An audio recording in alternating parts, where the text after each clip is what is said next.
Alright, what's good, y'all? Happy second stream of the week. How's everybody doing? Everybody have a good past 2 days? How's it going? How's it going? How's it going?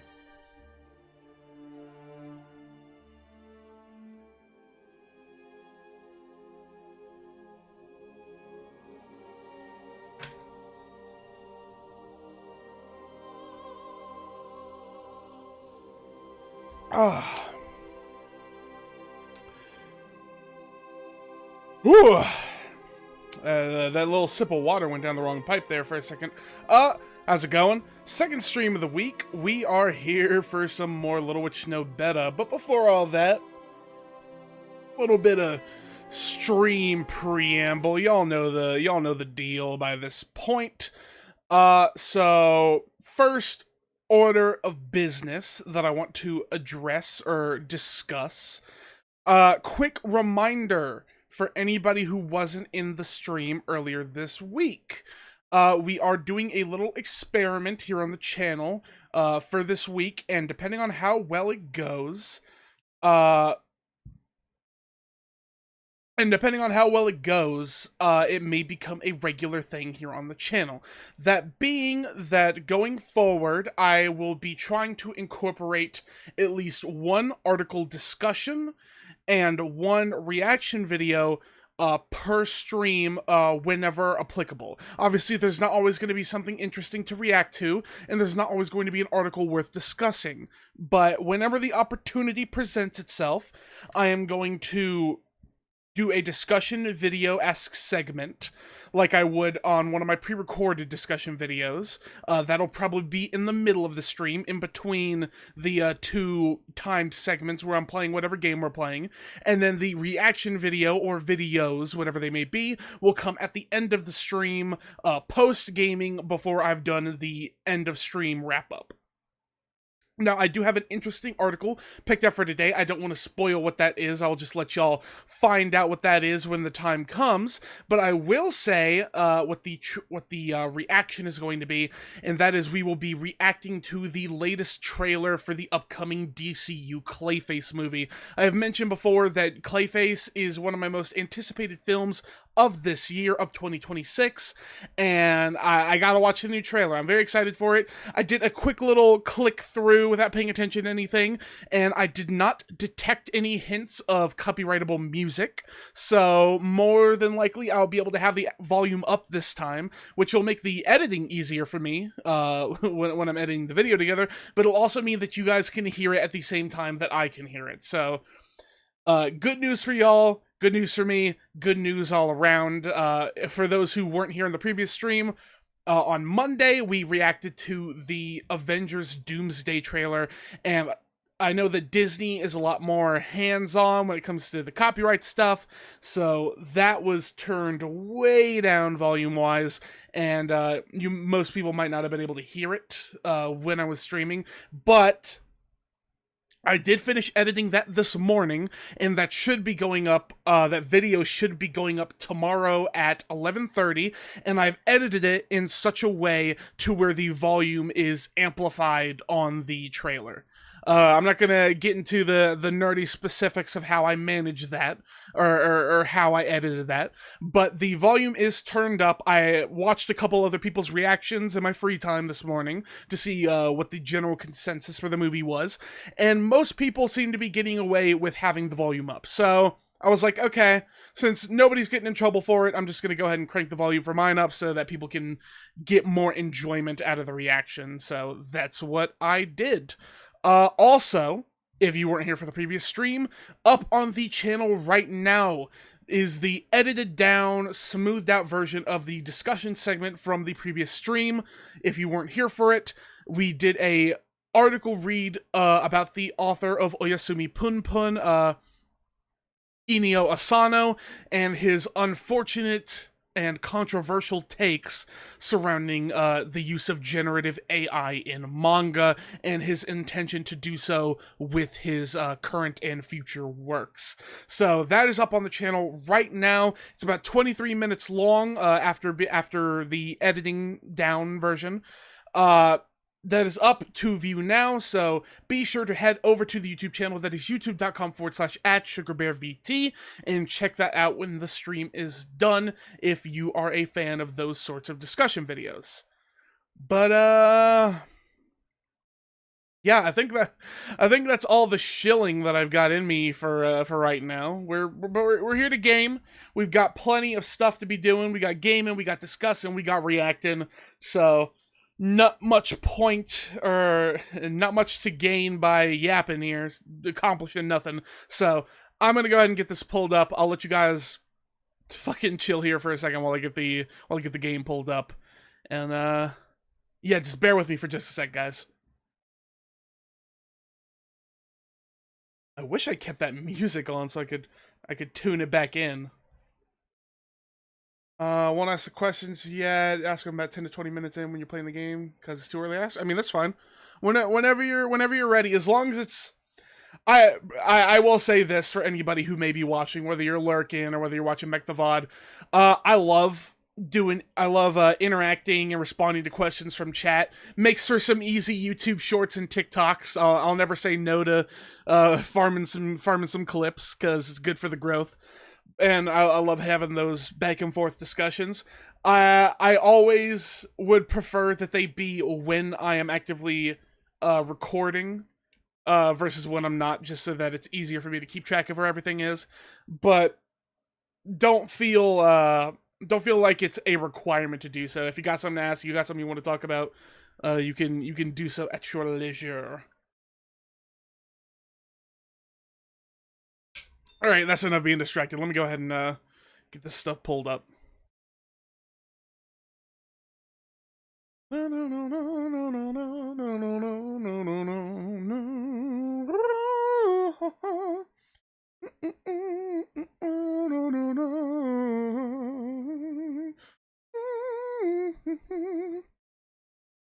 How's my short doing today?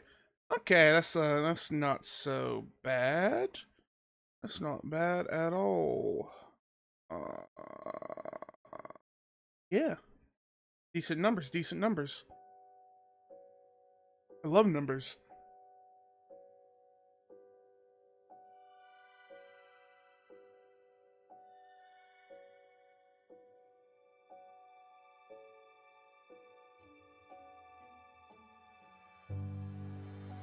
Okay, how's my audio looking? How am I looking? How's my audio sounding? I guess would be the correct word.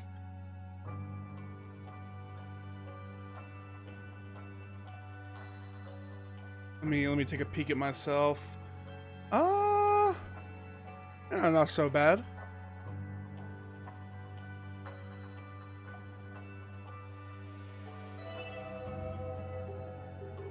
I'm gonna load in and do the intro in-game.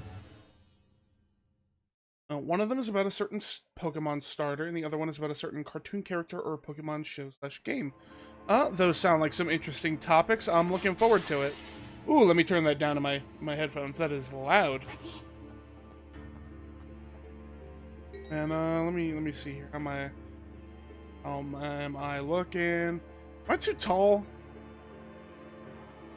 Nah, that's probably fine. Maybe a little bit lower. Something like that. Okay.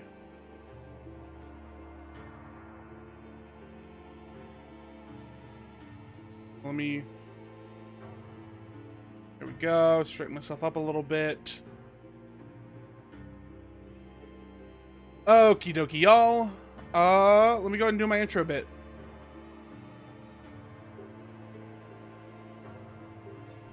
Alrighty, what's good, y'all? It's me, SugarBearVT, and we are back for some more Little Witch Nobeta.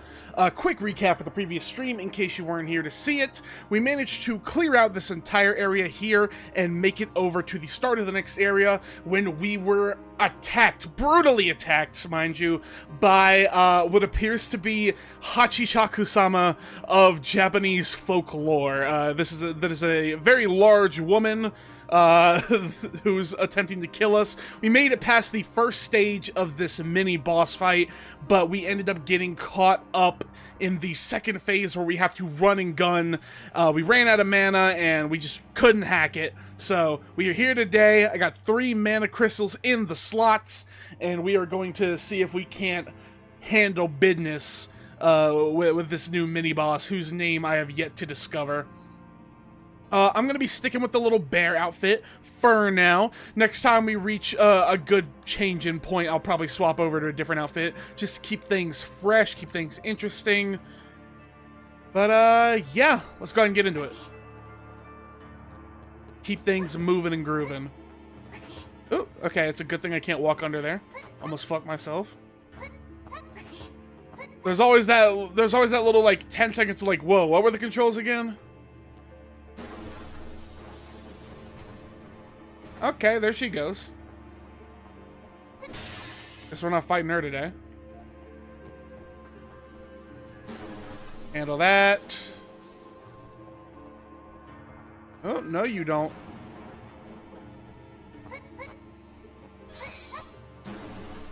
Okay, nope, nope, nope, nope, nope, nope, nope, nope, nope. Oh, damn, that actually hit me. Okay. Okay, with that, hit that. I've got an extra crystal lying right here, so I'm not really too worried about running out.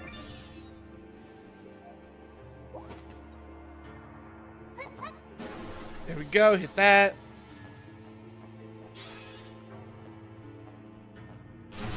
Okay, that hit the bridge. Okay, I'm not really worried about the rest of these guys. These guys are some goobers. Or then maybe that dude. That dude might be a problem. Because he got range. Alright, let's roll.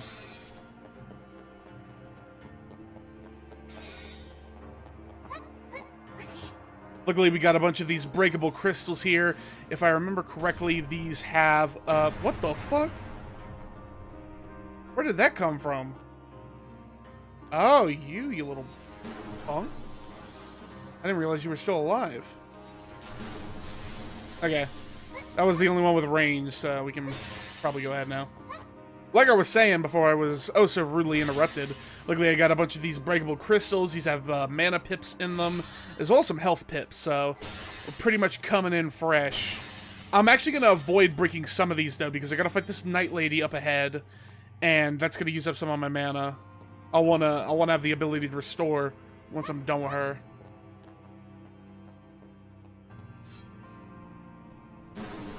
That. Hit that. Okay. Oh, wow. She really got me there.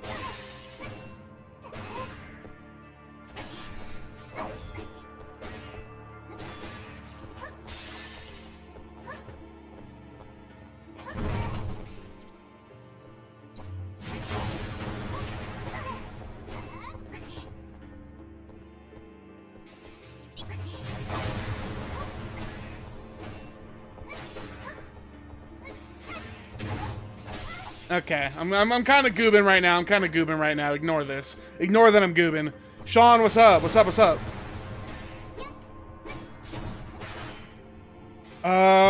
Sorry, man. I tried to stay awake but dozed off. I was too tired after the exercise. Hey, no worries.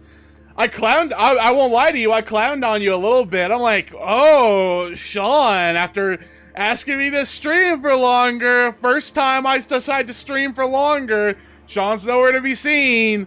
But honestly, it's really not that big a deal.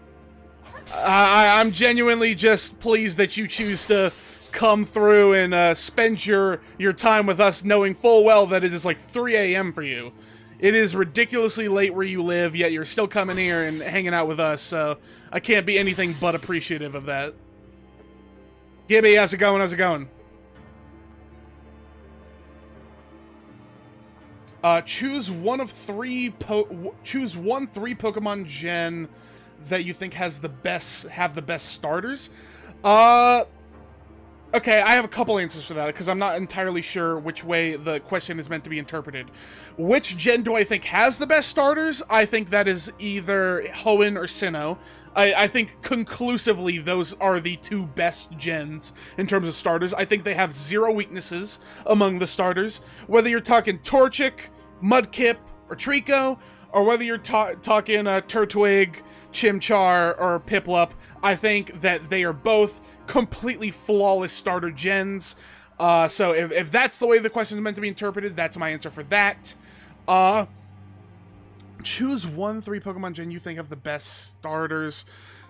I get if I feel like that's kind of a cheat answer. That's kind of a cheat answer because I gave two answers, so I will just say it's probably Hoenn. While I do think that both Hoenn and Sinnoh are pretty comparable in terms of their quality, I will lock in and say that Hoenn is probably my personal pick because Hoenn also has my favorite starter overall, which is Mudkip. I'm a big Swampert fan. Swampert's the GOAT. Marshtomp's super cute. Mudkip's also the GOAT. So, if I had to narrow it down that way, assuming that's the way the question is meant to be interpreted, it's definitely Hoenn. But like on a numbers scale, like if I had to pick something that's comparable, it would be Sinnoh. Yeah, to be honest, expected that. Look, I gotta bust your balls at least a little bit. You can't be coming in here almost every stream being like, when are you streaming for 4 hours? When are you streaming for 6 hours? Then the second I hit a 3-hour stream, you're like, me. Like, no. I let that one slide, brother. I'm catching you for that one. You can't hit the honk shoe me after saying stream for 6 hours for the past few months. What would you have done if I actually streamed for like 6 hours and you missed it? What would you do? What would you do if you're like, all right, I gotta sleep, and then I went on the stream for like 6 hours in that stream, you just missed it? And you'd never be living that one down. Be like, sorry guys, I can never do another 6-hour stream. I really only did that one for Sean and he wasn't there. Look. Let's not get... Look. I'm streaming. Look, I mentioned it before. I don't know if you weren't paying attention, but I will reiterate it here for everybody in chat.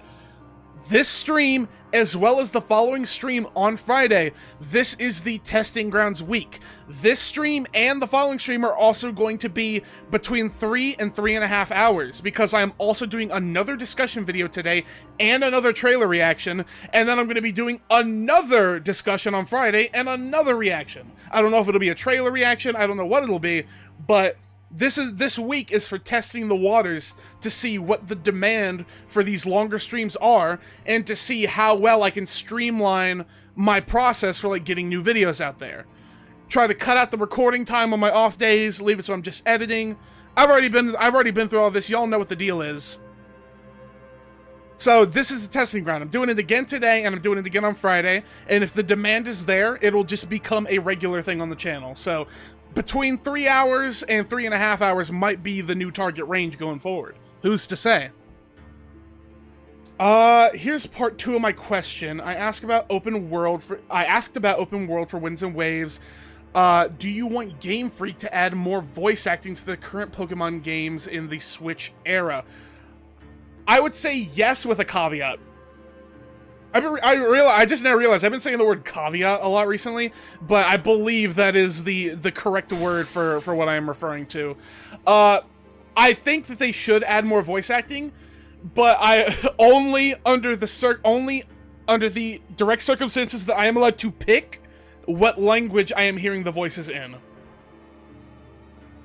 I've probably mentioned this on stream before, but I am not much of a dub fan. I'm not a fan of English dubbing. I think English dubs are just a little bit too goofy for me. I used to love them as a kid, but I have a hard time taking them seriously. Whether it's for a video game or whether it's for anime or whatever else, dramas, movies, tokusatsu, whatever. if the product is originally from Asia, I won't even just say Japan, because I'll listen to Korean, I'll listen to Chinese, I'll listen to whatever. If the property or the game or the show or whatever is originating from Asia, I want to hear it in whatever its mother language is. Now, I have a personal bias towards Japanese, like the video game Blue Archive. I've done a bunch of Blue Archive videos on the channel if you haven't seen those. I listen to Blue Archive in Japanese. Even though that's a Korean game, I just have a huge affinity for the Japanese cast. There's a lot of familiar voice actors in there who I'm a fan of. It's just in its anime style, anime obviously being Japanese, so it's just easier for me to default to Japanese language settings for Blue Archive. If they add voice acting to Pokemon, I'm going to want to be able to listen to it in Japanese. For one, the voice acting in English is probably going to be super cheesy. Because of course it will.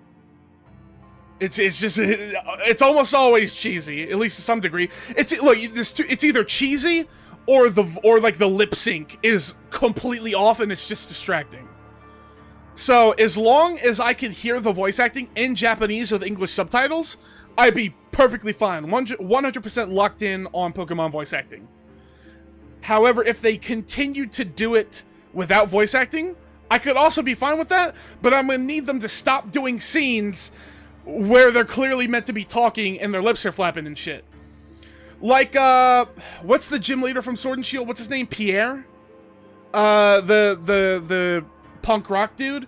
Like, that whole cringy-ass little cutscene of him singing, but there's no music playing, and you have no voice acting, and it just looks awkward and weird. Like, if you're not gonna have voice acting, fine, but don't do that shit either. It just makes it bad. VAs in Pokemon games are overdue. I agree. A lot of Pokemon games, especially in the spin-off category, have really good like stories to tell. I love the Pokemon Rangers games, the Pokemon Mystery Dungeons games. A lot of voice acting potential for the stories being told that they have not yet capitalized on, and I would love to see that as long as it's done correctly. That's the only thing. It's got to be done the right way.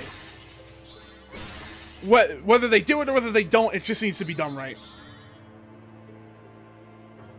They kind of did when they made Detective Pikachu on the 3DS and recent one on the Switch. I know that those have voice acting. I have not yet played those, though. My first time playing Detective Pikachu will be as part of the Pokemon Gauntlet, so look forward to that. I love a good mystery-solving game, so I'm sure I will be having a blast with Detective Pikachu. Alright, I've been yapping for about 13 minutes. We're going to go ahead and take our first shot at this boss fight. Gotta take at least one, gotta accomplish something in this video.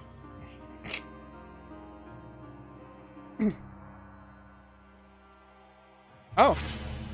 I was like, why won't it let me skip the cutscene? I was pressing the wrong button. Alright.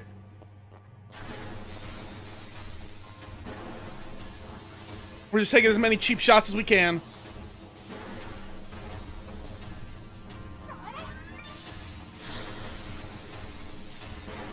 Oh shit. Oh my god! What? What? Aren't those barriered off? I think that might have been a bug in the game. I'm pretty sure that those are that there are barriers there. I think she just fucking glitched me through the barrier. I don't think it's supposed to be able to do that.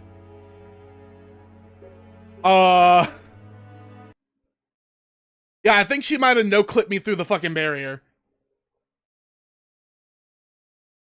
I might be wrong, but I'm like 99% sure that I'm not supposed to be able to go through there.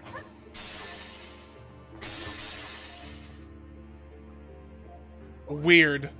We were doing pretty good, though. We had her down to like, we had her down by like a third of her health in that first little run. As long as I can avoid getting hit too badly, I think we can get her. Matter of fact, I'm just gonna ditch one of these health crystals because I just need to not get hit. As long as I can avoid getting hit like that, then I think we're chilling.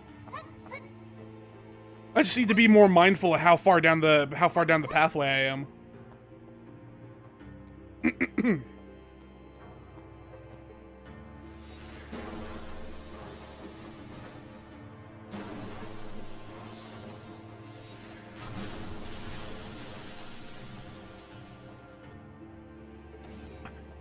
Back on the topic of the voice acting thing in Pokemon, I will say that you kind of run into like an interesting dilemma with a lot of Pokemon games, because how do you do the accent thing, right? Because Japan has this thing of where they do like these really like funny broken Japanese like voices when like a character is supposed to be a foreigner, and it would probably be the same way if the voice acting was in Japanese for the Pokemon game. But what about like regions like Unova? Like if they did a next gen Unova game and it had voice acting, would everybody be talking? would every voice actor in the game be talking with like one of those funny Japanese like American accents?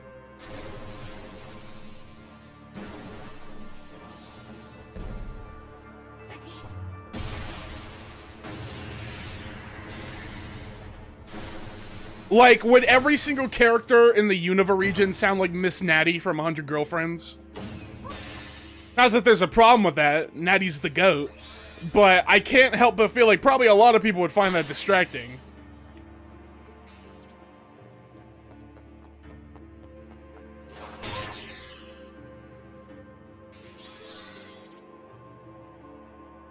I imagine,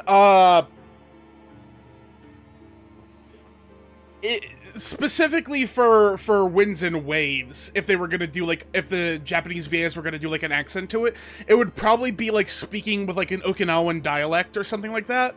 That's typically what they'll have a voice actor do. Like that's typically what they'll have the Japanese VA do when the character is supposed to be like of an island nation.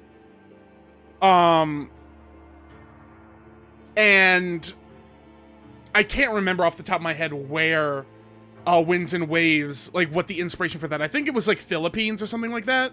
I imagine they would probably do like Okinawan dialect to emulate of having like being like of an island nation. But I don't know. I feel like if they were gonna do voice acting for this game specifically, they probably would have shown that off in the first trailer, maybe. Or maybe not, because that trailer was primarily meant to be like cinematic and vibes based. I feel like if there's voice acting in the game, we'll know it by the next trailer.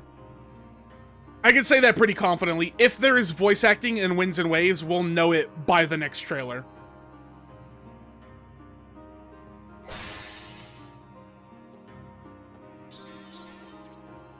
Arkham, you actually have asked me this one before. You have asked me about Charizard being overrated, and even though I've already answered this probably like 3 times on stream, because people just love to ask me this for some reason. It's not even just you. Other people have also asked me this question, so I'll give pretty much the same basic answer that I give every time. Yes, I think that Charizard is overrated, but I still think he's very good. I think that I personally find all of the final evolutions from Kanto to be pretty comparable. If there was a slight weak link, I would probably say Venusaur is just slightly below Charizard and Blastoise, but not even like a whole tier. But I do think that Charizard is overglazed. He is appropriately loved because that whole gen is loved. But I do think that putting him on a pedestal above somebody like Blastoise, the fucking GOAT, is just foolish. Alright, lock him back in. It's lock-in time, boys. Not getting caught up this time. As soon as I run out of mana, I'm just gonna immediately swap camera angles so that I don't get caught. Once I'm down there, I'll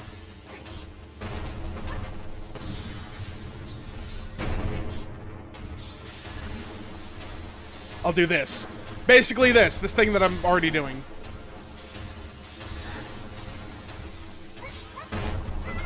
No, fuck. Okay, damn, she's got an upskirt. That's crazy.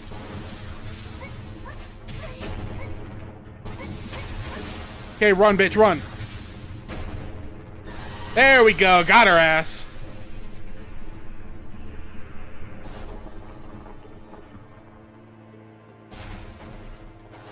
Crazy! I was not expecting her to have anything under her skirt, but I guess I should have had a higher opinion of these devs.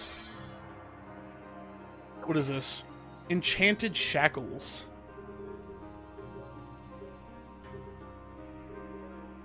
Despite its poor state, its residual power is still strong. The restraint was used to restrict the flow of magic from whoever was bound, as if the captors were afraid the prisoner might transform into some kind of monstrosity. Okay, so I take it Hachishaku-sama, or whatever her actual name is, was probably the monster that they were afraid of, if I had to guess. And apparently this monster wears black lace panties, so good for her. Doing her thing. Oh, you know what? She probably knocked me down one of these little archways, not through the barrier.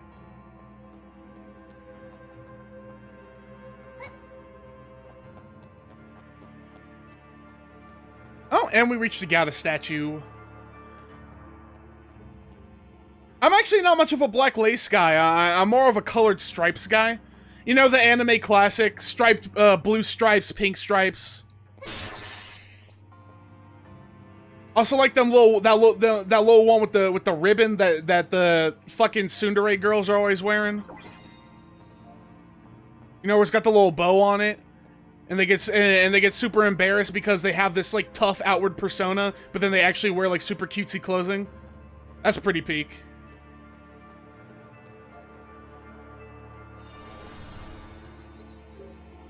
It depends on the character. Every character has their own vibe that they should adhere to.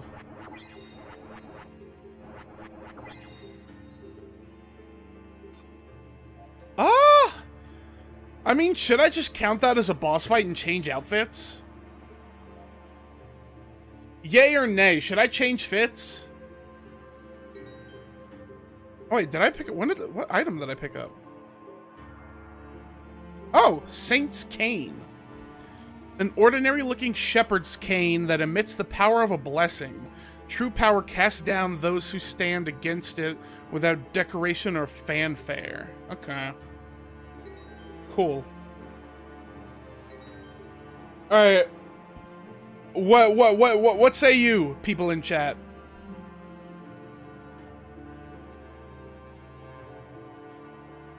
Should I throw up like a poll or something, or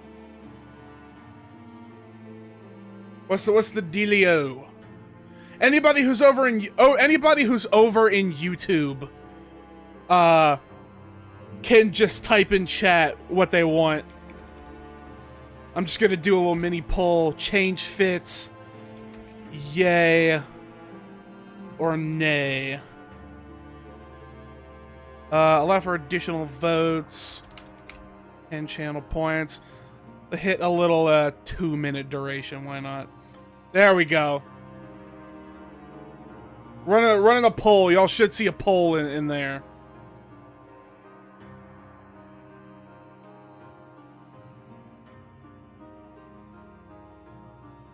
I'm gonna check some on my other monitor while y'all are handling that business.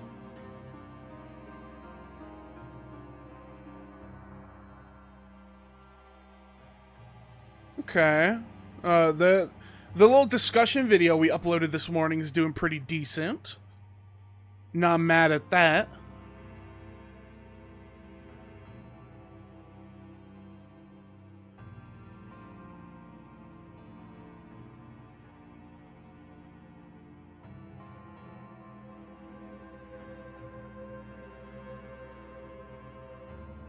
Let me see. How are the view hours on this thing going? Hey, not bad at all.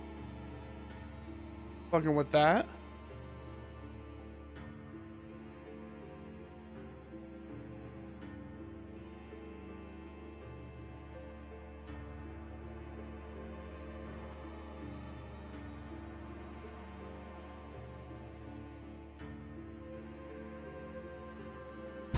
Oh.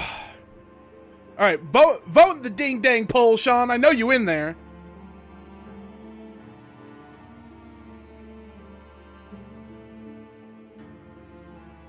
If you aren't a fan of what I'm about to ask, please go ahead and say no. Are you okay if I ask what's your best girl from certain anime? Yeah, I don't mind answering best girl. I'm a fairly opinionated person. I have no qualms with giving my opinions on anime in any sense.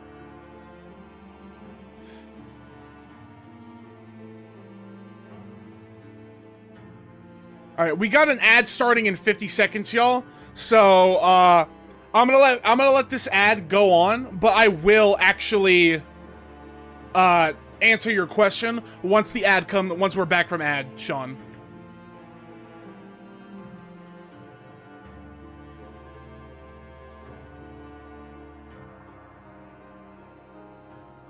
So, ad starting in 30 seconds. I'm gonna let that elapse for the people who are lurking who don't have subs. Just because, you know, why not? I'm feeling generous. Other than that, people over on YouTube, you're not getting an ad, so we can just chat the shit and talk about whatever. Let me hit a big stretch real quick. Let me sip on some water as well. Actually, since I did get a yes on that poll, I'll go ahead and change my fit while I'm in here. So let me go ahead and swap costumes. Anything new over on this end? No, those are the ones I've already unlocked. These are the ones that keep mentioned in some damn trial tower. I don't know nothing about that.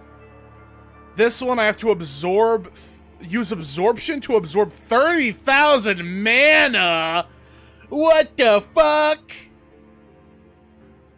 That is vile. I don't even have the timing to do that shit. To unlock this, I literally just have to stand there and farm mana absorption. That's crazy. Ain't no way, bro. Ain't no way. Just a reminder for anybody who doesn't remember, absorption is a perfect counter, where I do my melee attack at the same time as them attacking me. It is literally frame for frame perfect only, and they want me to absorb 30,000 mana with it. That is legitimately insane. Actually fucking vile. I cannot believe that is the unlock conditions for for this costume. Dark Souls level gameplay. Look, so it is a Souls-like game, so I guess I can begrudge them their bullshit. Are we back from ad? Just parry. Are we? I think ads have ended. So let me answer. Sean, your question was, who is my best girl from Nisekoi? I am a firm and devout Onodera believer, Sean. Now, to be clear, I never finished Nisekoi. I only watched as far as the anime went. I have not yet read the light novels. So, I don't know what the actual ending of the series is. I am, however, acutely aware that Onodera is not winning this shit. Like, that's my girl. I love Onodera. I know Onodera's not winning. It's just not happening. Sad but true. I can smell a losing heroine from a mile away. I know what I'm up against. But I will stay true to my own belief system, and that is that Onodera is best girl from Nisekoi. And then the question we got from Arkham over in the YouTube chat: which Sonic game do I consider to be the worst? Sonic 06 or Sonic Boom? Sonic Boom. Sonic Boom, 100%. Look. Sonic 06 is not a good game. It's not. I will not deny anybody that truth. However, my favorite Sonic character of all time is Silver the Hedgehog. I can only dislike Sonic 06 so far. I like the gameplay, cheeks, The story has its issues, but I do still find it to be an interesting and entertaining, most of all, entertaining Sonic story. But fucking Blaze and Silver, one of my favorite ships, two of my favorite characters, and my all-time favorite character. I have like a $400 Silver statue. I have it, the largest piece of merchandise that I own from anything is a Silver statue. It's like fucking 2 feet tall or some shit. And it's based on Silver from Sonic 06. It's literally one of my prized possessions. It is one of my prized possessions. If I had to pick what I am saving from a burning building, that Silver statue would be one of those things. That is my baby. That thing is basically my child. So, I could never, in a million years, say that Sonic 06 is worse than Sonic Boom. Sonic Boom fully launched the Sonic franchise into the meta era in a way that no other game could. We were getting there with like Sonic Colors, but the meta era, the era of not allowing Sonic to be genuinely cool, just ironically cool, the fact that Sonic's coolness is done ironically, it really started and began with Sonic Boom. And yes, the cartoon was funny, but the cartoon's only funny because they had to salvage something from that dogshit fucking game. I treat the cartoon like its own entity, and even then, I wouldn't even put it in my top 3 Sonic shows. So, that's my answer to that. Sonic 06 absolutely fucking mogs Sonic Boom.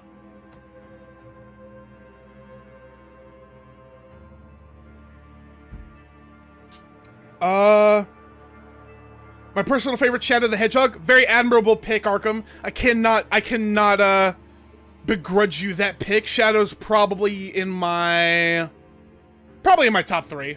No, maybe top 5. Top 3? Fuck it, I'll just say my top 3 is the triple S. The Golden Trio, Sonic, Silver, Shadow. Those are my top 3. I don't have a concrete order, but those are the top 3. And then beyond that, I'd probably say, like, Knuckles and Amy. The Team Sonic unit is way too powerful, way too powerful. Hold on, I'll answer some more questions in a second. I need to check something very important. First off, damn, this fit got a little tail on it. Hey, yo. Okay, you know what? I wasn't too sure about this one when looking at the DLC. I wasn't too sure about this one, but this actually got some sauce to it. Got the little dragon head shoulder pauldron, the little wrist guards, the tail on the end. That's good. That's peak. What's the wand look like? The wand looks raw as fuck, super goth. All right, now the important part. Hey, hold on. Yeah, that's pretty good. It's got like a little dragon wing sort of shape at the top. Like it comes up like a bat's wing or like a dragon's wing. That's pretty good. Hey, it's got like horns at the front. Okay. They put some love into this one. It is pretty good. It is pretty good. I was like, okay, this is the extra tacked on one that I don't really care about when looking at this DLC, but now I'm kind of switching up on this one a little bit. The bag looks alright. The bag is kind of basic. I assume TWGOK is the world God only knows, if I had to guess. But no, I have not read that. I have neither read nor watched it, so I know of it, but don't have any opinions formed about it as a series or about its characters. Okay, so I assume this way is back to the area we were just in? Maybe? Or not the area we came from, the area, like the starting area that we have to... Yes, there's a gate that I can open. Okay. So that'll make traveling backwards a lot easier.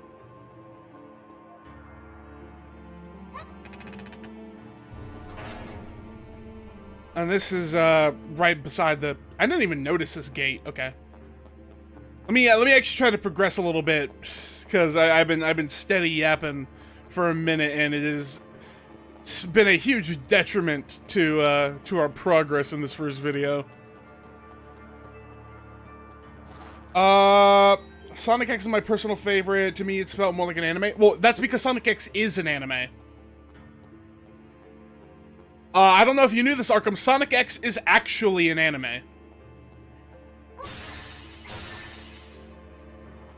The original series is in Japanese. I have watched some of it in Japanese. I haven't watched it all the way through. That's a goal that I have for myself, but I ended up prioritizing watching Pokemon in Japanese. That's why I started that grind. But I'll probably do Sonic X in Japanese afterwards. But Sonic X is actually an anime series. That's why it's so good. What about the Quints? I have not watched Quintessential Quintuplets, so I also do not have any opinions on the Quints. One of my friends has been trying to put me on for a long time. He's a massive Quints fan, but I just haven't found the right moment to lock in yet.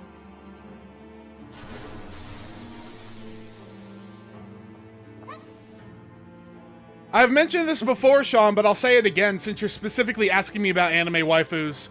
I do have a publicly viewable AniList account. Oh my god, what the fuck? Oh, you little sneaky fucker. Once again, I do have a publicly viewable AniList account where you can see every single anime I've watched and manga that I've read. So if you wanna narrow it down specifically to stuff you know that I've seen or read, you can do it that way.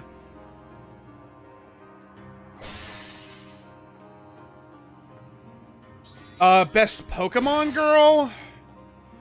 That's a loaded question, Sean. That's a really loaded question. There's like multiple avenues I can attack this for.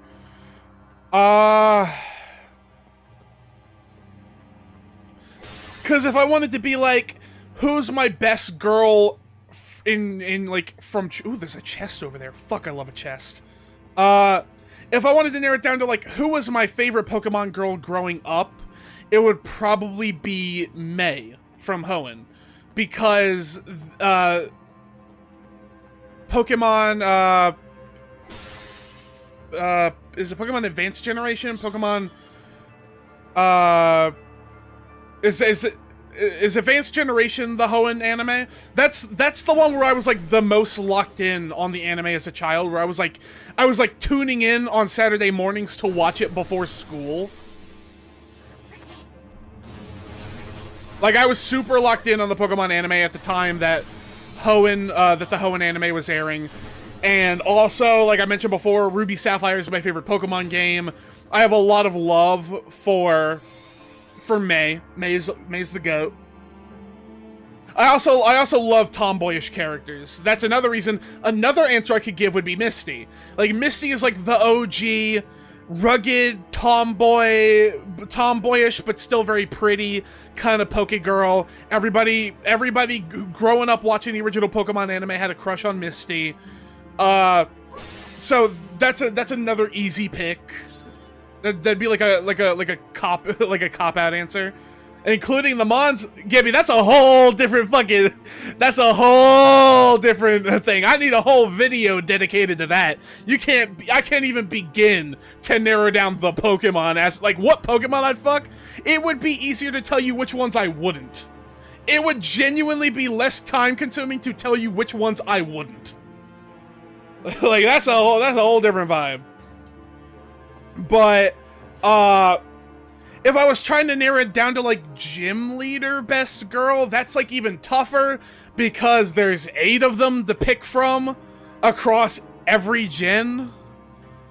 Like, I have so many, like, beloved favorite gym leaders. Alistair from Sword and Shield is great. Lana and Acerola from Alola are awesome. Flannery's the goated. Skyla's goated. Shit, like there are so many good gym leaders. Nessa, like, first off, everybody in Galar is like super fuckable for some reason. Maybe I could take or leave Opal, but hold on, I'm being jumped. It's a difficult question.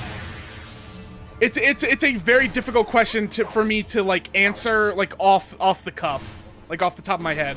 I need to actually like put thought into this. But if I was to narrow it down, like the OG pick is Misty. My personal childhood nostalgia would say May, and if I was to narrow it down specifically to gym leaders, I'd probably say Acerola, the ghost type lolly trainer from Alola. The one with the Mimikyu dress. She's cute. Those are like the 3 off-the-cuff answers that I can give.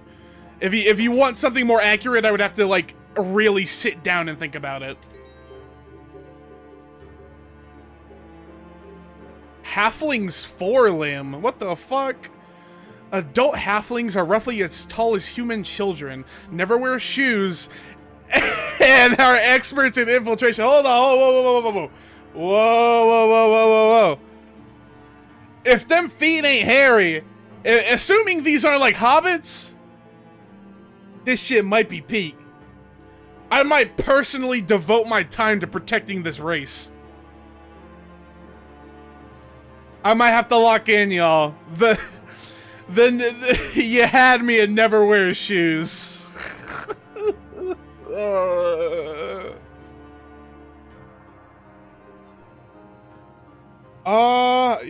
Sean, you would say Serena. Serena's a good pick.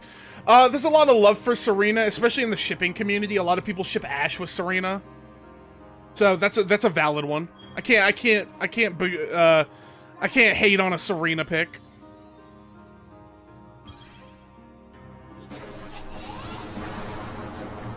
Oh, that's right. I should have been hitting it with the staff. Whoops. I am not even that wild. Anybody who says that they ain't fucking at least one Pokemon is straight up lying to you, dog. I will tell you right now. You could look at the most straight-laced fucking Pokemon fan in existence. Like they don't have an ounce of sauce in their bones, but you fucking offer them up a Gardevoir or a Lopunny on a silver platter. I bet my ass that they're smashing. It's not my fault they got a little more sauce than others, but everybody, and I mean everybody, is fucking at least one Pokemon.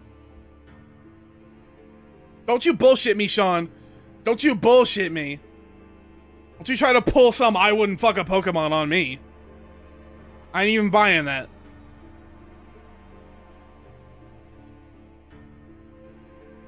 Let me log back in. I got distracted. Does it bother you when the internet makes Bowser from Super Mario into be a human princess? No, Bowser's hot.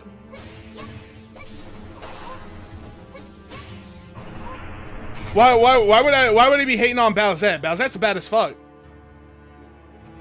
Matter of fact, when Bowsette was first getting in motion, like when everybody was talking about Bowsette, I would have probably told you that I like Bowsette X Mario more than I like Peach X Mario.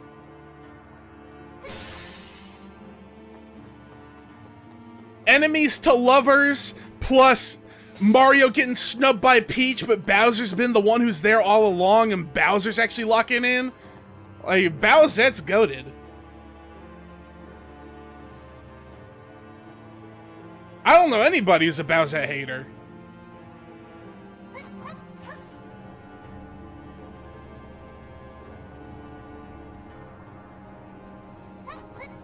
Okay, I almost fucked myself. Let me find a good stopping point and I'll call it for the first video.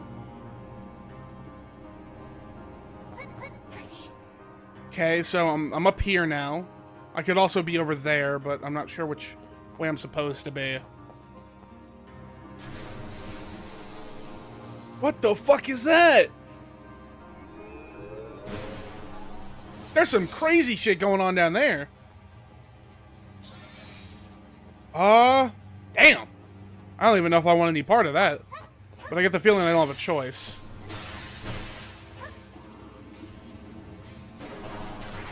Okay, I just got jumped. Oh no! Oh no no no no no no no no no no no no no no no no! Whoa whoa whoa whoa whoa whoa! Okay. Oh my god, they're fast!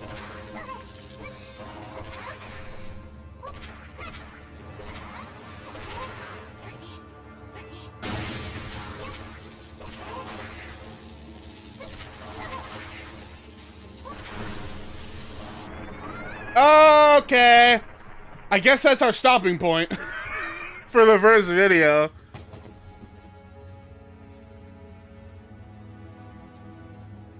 If you can't find a stopping point, make your own by being bad at the game.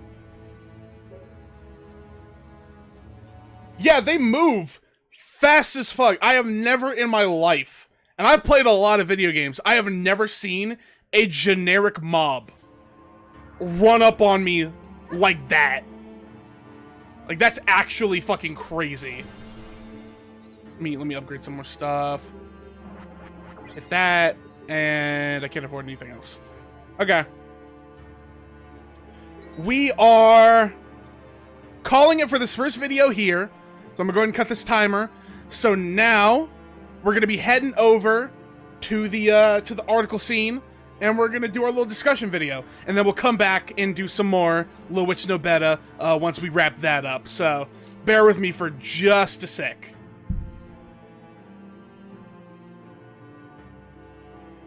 Okay, let me hit the old title screen.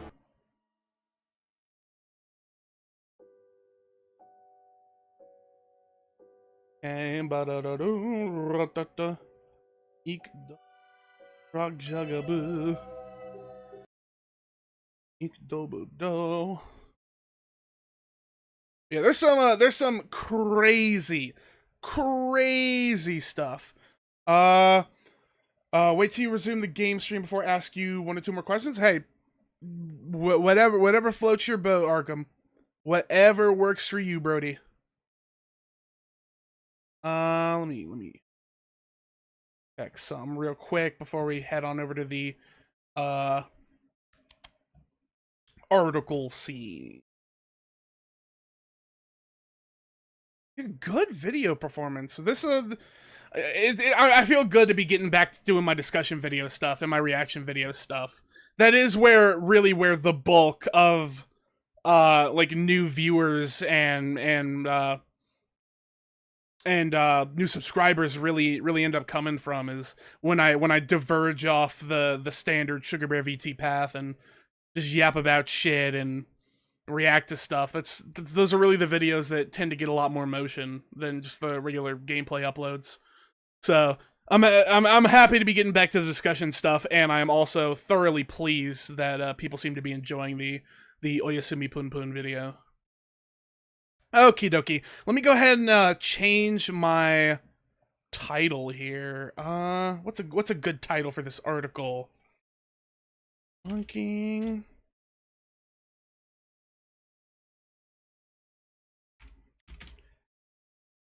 In May. That's a pretty good title. I might actually use that for the video too. That's good, that's good, that's good. Okay, that should be updated now. And please, somebody remind me, if you remember. Obviously, if I can't even remember, then I can't begrudge y'all forgetting. If when I switch back to doing more Nobeta, please somebody try to remind me to swap my stream title back over to the Nobeta title. Because last time, the stream that I was doing on Monday, I forgot to do it for like the first 27 minutes of the second Pokopia video. And it fucked up my chapter markings on the Twitch VOD, so please try to remember. Okay. Let's see here. Yeah, you knocked out pretty much the second the first discussion video wrapped up, Sean. You were slumped, thoroughly slumped.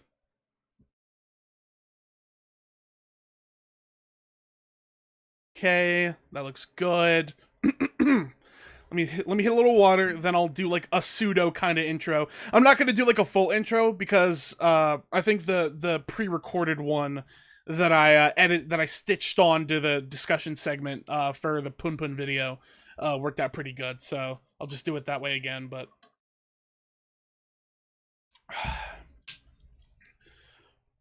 oh, excuse me.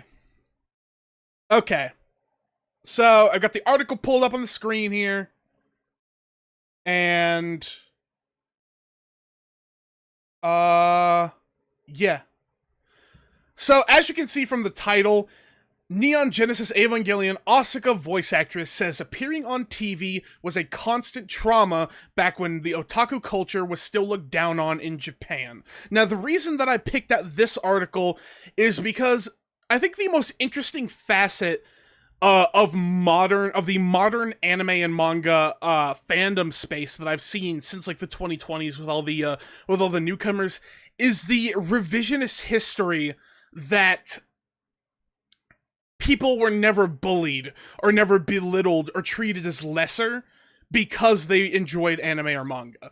There is this massive revisionism movement going on right now where people are like, oh no, you weren't bullied for liking anime. You were just some fucking nerd who was Naruto running down the hallway, and that's why people bullied you. You deserve to get bullied.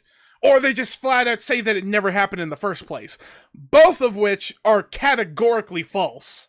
And I figured, what better way than to squash the revisionist history than by bringing up an article discussing an actual voice actress, somebody in the industry who even in the home country, the birthplace of anime, was getting bullied back in the day because otaku culture, because anime fandom was not respected as a medium, was not respected as a community. I figured, take it to the source, really tell them like it is, and yeah, let's just take it off from there. I haven't actually read this article myself yet. I've barely even skimmed it.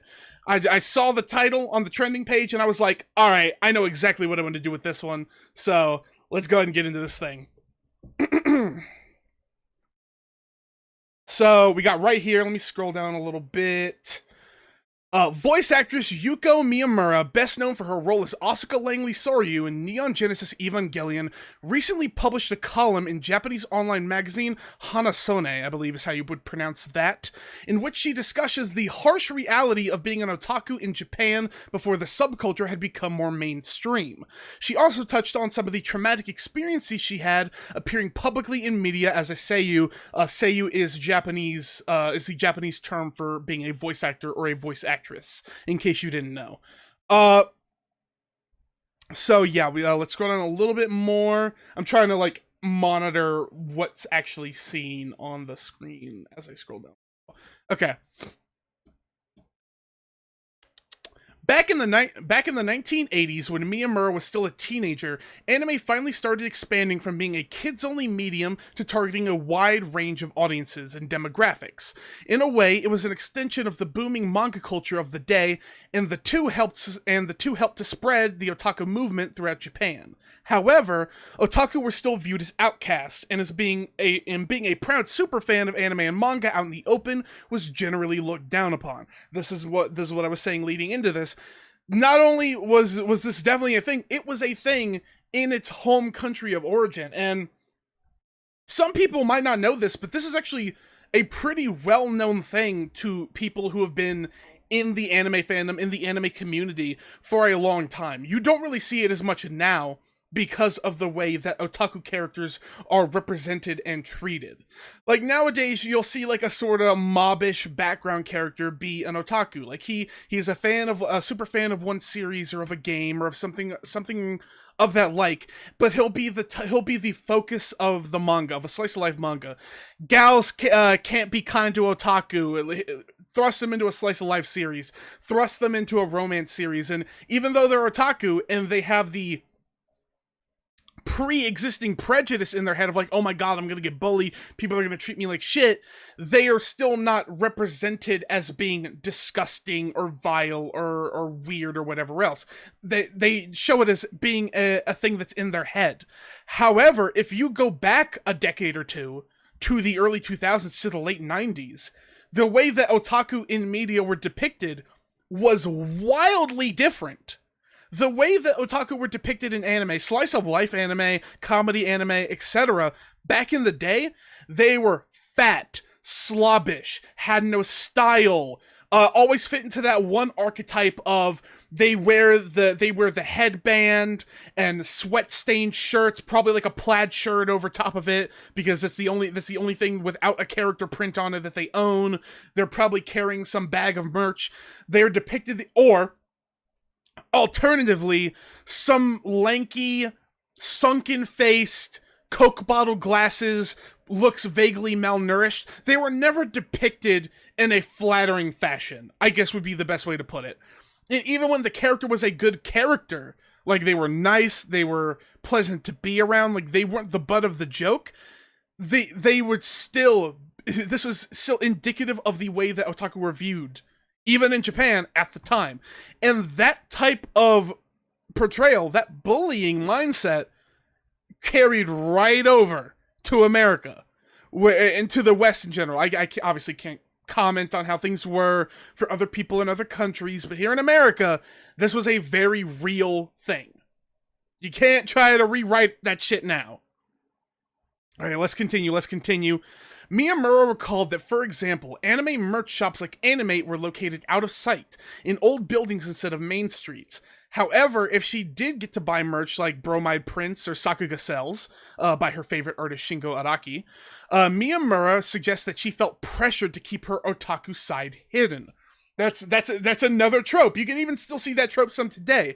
If you're familiar with the anime that just finished from last season, Gals Can't Be Kind to Otaku, one of the main characters is a pretty girl. She's a model, and her whole reoccurring gimmick, her whole bit, is that she's an otaku, but refuses to admit it, even to the main character, who is also an otaku, because she doesn't want to be judged by her peers for liking the things that she likes. This is a thing that is a lighthearted bit in a current series, but would be like the entire premise of a series 10, 15 years ago, because that was just people's lives. That's how people were treated back then. And even reading this, because I didn't know this part, about stores like Animate being located in old buildings away from the main street. When I think of Japan now, some of the most trafficked tourist destinations in major cities like Tokyo is like, people want to go to Akihabara, the fucking anime mecca. People want to go to Ikebukuro and in all these areas where they're like, I can shop for my ultra specific niche interests, and I can just be myself and be amongst my peers and people enjoy those things.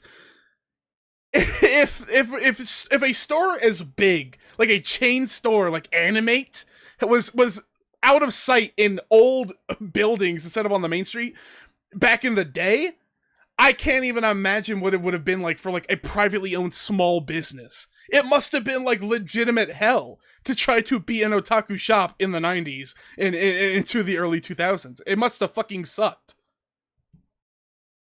And carrying over, obviously, the personal experience side of things over here in America, Akihabara would be desolate.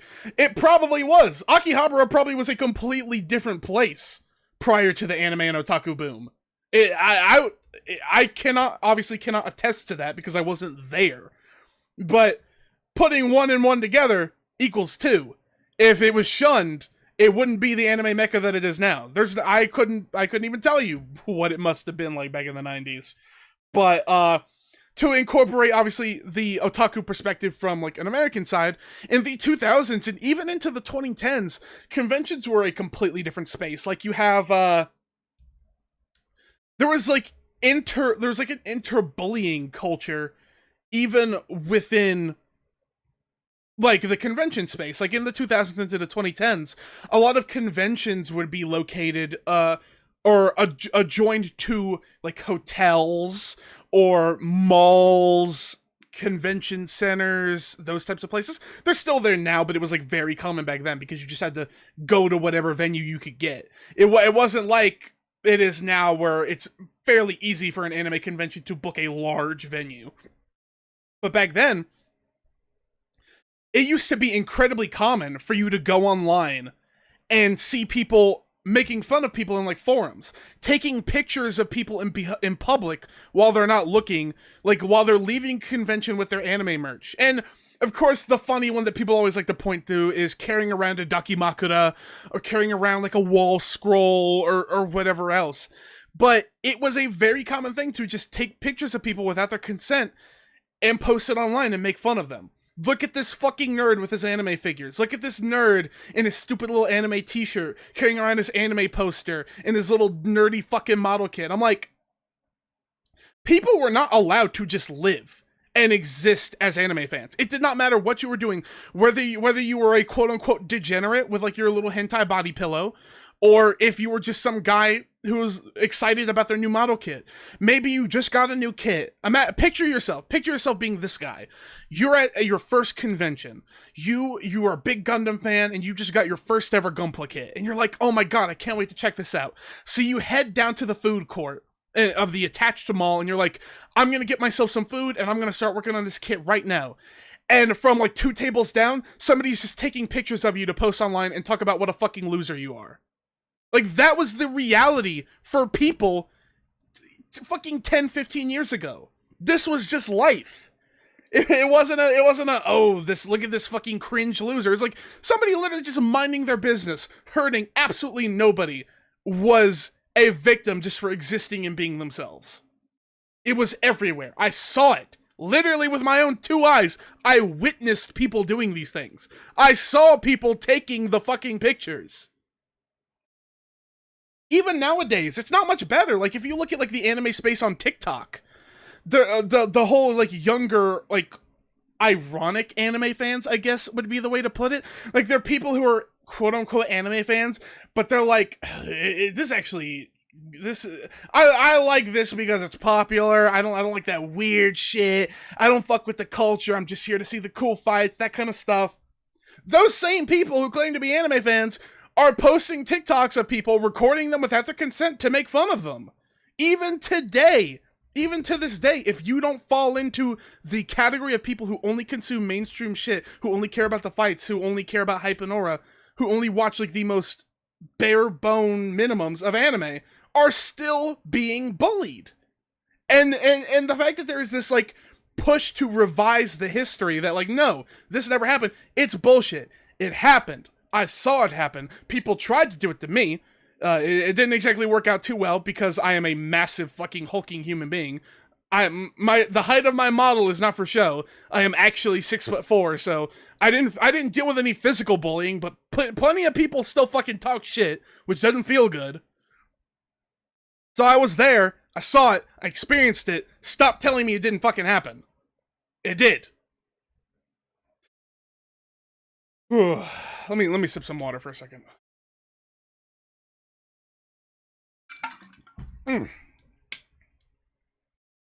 don't get why it has to be like that, though. How did it even become a social norm to bully about these things? People bully people for shit they don't understand. This is a thing that they do not understand.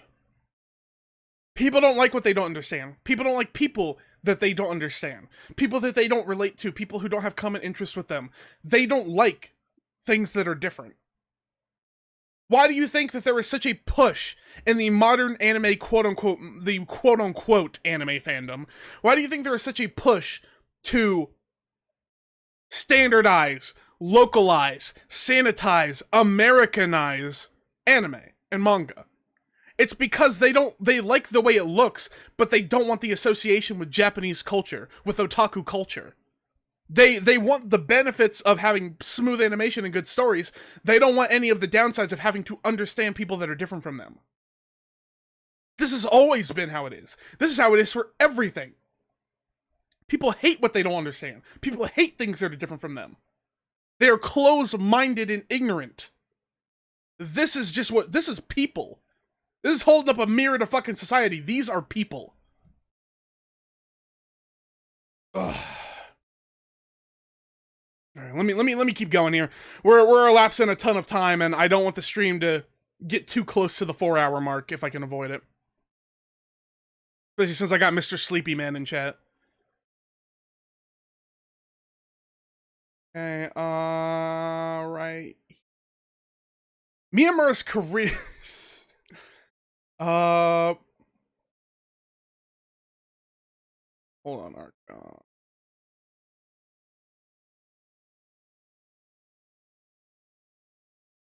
That's a game, by the way. Mr. Sleepy Man is a platforming game. It looks very funny. I want to play that at some point on the channel.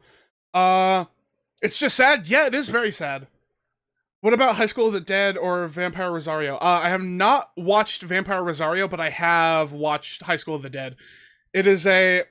Oh, no! I was saying it to you. Sean, you are Mr. Sleepy Man, but I stole that from a game. There is a game called Mr. Sleepy Man. It actually has like a banger soundtrack, too. I'll have to play the theme for you when we get to the reaction segment at the end of the stream. I'll play the Mr. Sleepy Man song. It's fucking hilarious. Yeah, I watched the entirety of High School of the Dead. It's a shame. I don't remember the author's name off the top of my head, but they passed away. So High School of the Dead will never be finished. I think that is a real tragedy, a real shame. R.I.P. them. I'll put your name up on screen since I forgot it. I'm sorry. But it is always a genuine tragedy when a creative passes away before their time. And High School of the Dead is, even though it is very much a series of its time, and you don't really get very many ecchi or harem anime at that time. Harem anime of that era these days, like very few and far between. But I would have loved to have seen High School DxD, or High School of the Dead, rather, go all the way to the end and see how it would wrap up. I also love a good zombie story, so that's another benefit of it.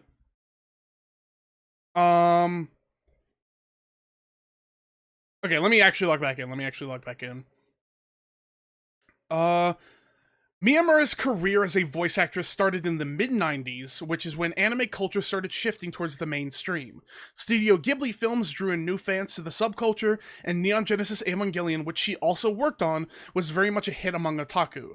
However, the notion that otaku were these strange tech-obsessed outcasts still remained, and mainstream media often mocked that kind of behavior. This put voice actors who were gaining popularity into a tough position. This is what I was talking about before.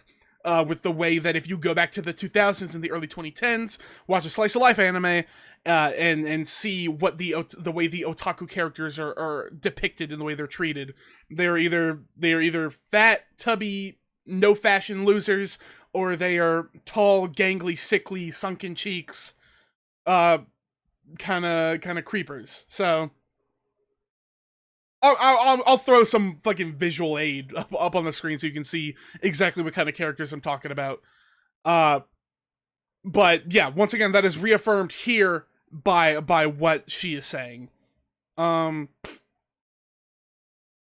Whenever we were invited to appear on popular TV variety shows, us voice actors were treated like some kind of rare creatures. We were viewed as novelties and spoken down upon. They made fun of our otaku fans and treated us discriminatorily, Miyamura confessed. I don't have much experience watching Japanese talk shows, but I have seen certain interviews and story time segments from people who have appeared on those sorts of talk shows. And also, an interesting way to tie it back to another series, Oshinoko. The manga anime Oshinoko, in its most recent season, covered a cosplayer who was being brought on a variety show, and the director of said variety show was going to attempt to humiliate her, ask her probing and sexually charged questions, and make her prance around in revealing clothing, and just overall make light of her profession and the things that she enjoys. And that was like a very big plot point of that arc within Oshinoko. So it's like, even though I don't know how prevalent this is to the modern talk show culture in Japan, but it is not a uncommon thing for people to be paraded around, like people with niche interests, people with niche hobbies, and niche careers, to be paraded around like circus acts or like zoo animals. And unfortunately, being an otaku, being a seiyuu for anime series back in the day was one of those quote unquote weird jobs, one of those weird interests that could be made fun of. Anyway, let me scroll down a little bit here. Kind of like right. Uh, Whenever we were no, I already read that part. As one personal example, she brought up an incident which occurred when the media came to cover her public radio show at the time. Apparently, she was told that they were working on a feature about the current boom in the anime radio culture. However, the actual coverage turned out to be about techno addiction, and it painted otaku in a rather negative light, treating them as a socio-pathological phenomenon. Hey, Shisui, how you doing? How you doing? We're doing pretty good over here. We are talking about the current wave of revisionist history going around in the modern anime culture, or in the modern anime community, where people try to pretend that being an otaku, being a nerd, was not something that got you bullied back in the day. I pulled up this article from the voice actress who voices Asuka in Neon Genesis Evangelion as a counter to the current revisionist history going on. So that's the quick little catch up for what we're dealing with. Scrolling down. Actually, fine. Miyamura recalled another unpleasant situation she experienced around the same time. During a kickoff meeting for a certain famous TV show, the director proposed a program outline whose content was clearly making fun of her otaku fans in the anime community, calling it something that will be entertaining to see on TV. I remember I was taken aback thinking, wow, does everyone in the TV industry have such a bully mentality? She wrote. Uh, yeah. Like I mentioned, I don't have too much in the way of like the way that the television industry or the talk show industry goes in Japan, but I can once again loop this back to what I was talking about before. This is like holding up a mirror to people. Like, yes, we can pin blame on this director, but we can also pin that same blame onto society as a whole and hold the mirror up that this is the kind of things that people are looking for. People love making fun of shit that they don't understand. Love making fun of people that are different than them. They like making them look like freaks, making them feel uncomfortable, making them feel bad for enjoying the things that they enjoy. This is a common thing. This is the ugliness of people. And this bully mentality is only heightened within the television industry because this is what the people like. So the television industry has to be even worse. They have to heighten that bully mentality to appeal to the bullies who are watching the stuff that they're making. They have to bully even harder to appeal to the bullies. It's the same reason you see those like TikToks recording people without their consent, making fun of them, posts on social media, making fun of them, like all these things. It all comes full circle back to the same topics. Like, this is all shit that happens. It's shit that was worse back in the day, but it's very much still happening to this day. We're getting close to the end of the article here, so we're gonna try to be wrapping things up, and then we'll get back to some more little what you know better. She rejected the original offer but agreed to appear in the show only if the production team changed its concept entirely. However, they ended up not keeping their promise, and the voice actress was forced to play along with the initial outline of the program. I felt like I was tricked. It was so horrendous I actually asked them to shelve the recording. Back then, appearing on TV was a constant trauma for me. I don't even have any notes for that. That's just so fucked up. That's so fucked up and horrible that not even the voice actors and the voice actresses were safe from this type of harassment, from this type of bullying. It's absolutely disgusting behavior. I can't even imagine how she must have felt. She must have felt so incredibly powerless, appearing on the show knowing that she has no real autonomy to be like, hey, don't show that, don't put that on TV. They just lied to her face, dragged her into something that she wasn't comfortable with, and they were gonna air it anyway. And it's not like she could run from it. If she tried to storm off the set, they would have just aired that and made her out to be some irrational crazy person. They would have edited it in a way that made her look fucking wild or crazy. This is all just so terrible. It's not fun talking about this stuff, but it's stuff that people need to hear, you know? That's why I picked this article for our discussion segment in today's stream. It's not fun to relive these types of memories, to think about these things, but people need to hear this stuff. And here the last little bit. However, Miyamura says that she is happy and grateful for the fact that anime culture has become more widely accepted in recent years. Recently, there have been many celebrities and TV production staff who openly talk about their love for anime. Thanks to them, voice actors have established their status, and I've been fortunate enough to work in places where I'm actually treated with respect, Miyamura wrote. And that's a nice little sentiment to cap off the article with. And I actually have my own little personal story that I want to talk about in relation to that. Kind of bring things up also on a positive note. Recently on Twitter, I got into a discussion with somebody where I came to the defense of CDog VA, Connor, of the Trash Taste podcast. You might also know him if you've ever watched any of Iron Mass's streams. He frequently collaborates with her. They're close friends. I came to his defense because he made a statement on one of their recent podcasts saying that the way that people disregard certain anime that might have controversial or problematic themes is unhealthy, and that people should try to diverge away from that. Of course, it is not unknown that Connor himself is not particularly comfortable with a lot of certain controversial or problematic themes in anime. He doesn't like he is very closed off to certain themes, most of all being like the concept of like moe culture and lolicon culture, and he gets called out for that often. He gets called out for that a lot because some of his co-hosts on the podcast, primarily Joey the Anime Man, is also a known consumer of moe and lolly culture. He is a big Monogatari fan, loves Shinobu, that kind of stuff. I'm getting sidetracked, but I came to his defense and basically said he has never directly tried to harm anybody. He has never accused anybody of anything illegal. He has never tried to ruin somebody's career or smear them. He is just uncomfortable with something he doesn't fully understand, and I do not think that is a crime.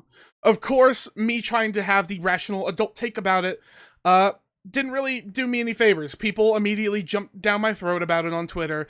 They said that I am a traitor to the culture, that I am doing harm to the culture. How could I dare claim to be a part of this community, have love for this culture, if I forgive people for not immediately siding with me and not understanding my perspectives? And I'm like, guys, there's a time and place for this stuff, and we should be encouraging people to have nuanced takes. We should be encouraging people to think about these things and change their positions. Yes, he might have been saying these things in the past, but we should always be supportive of people who want to change, who want to adjust their views, and those types of things. And one response that I got to my post that really stuck with me is I said, we should be taking the good with the bad. Try to encourage things to, we should want a better future. We should want people to evolve and change. And they said to me that there is nothing good about the increase in popularity of anime and manga. There is nothing good about the mainstreamification. There is only bad. And I said to them, okay, well, here's my perspective. I love collecting physical media. We are currently living in an area where physical media is under threat. And by that logic, I love having physical volumes of manga. I love collecting manga. I love reading manga, having the feel of paper under my fingers, and actually like reading the old-fashioned way. And the popularization of anime and manga has made it so that it is more easy to acquire manga affordably in the United States at both major regular retailers, and they will also... It is also brought over, like, Japanese-specific book chains. A very popular Japanese book chain called Kinokuniya has opened up several stores in major metropolitan cities across the United States. So, I said, it's nice to be a collector and have easier access to things so that you're not getting price gouged for your niche interests.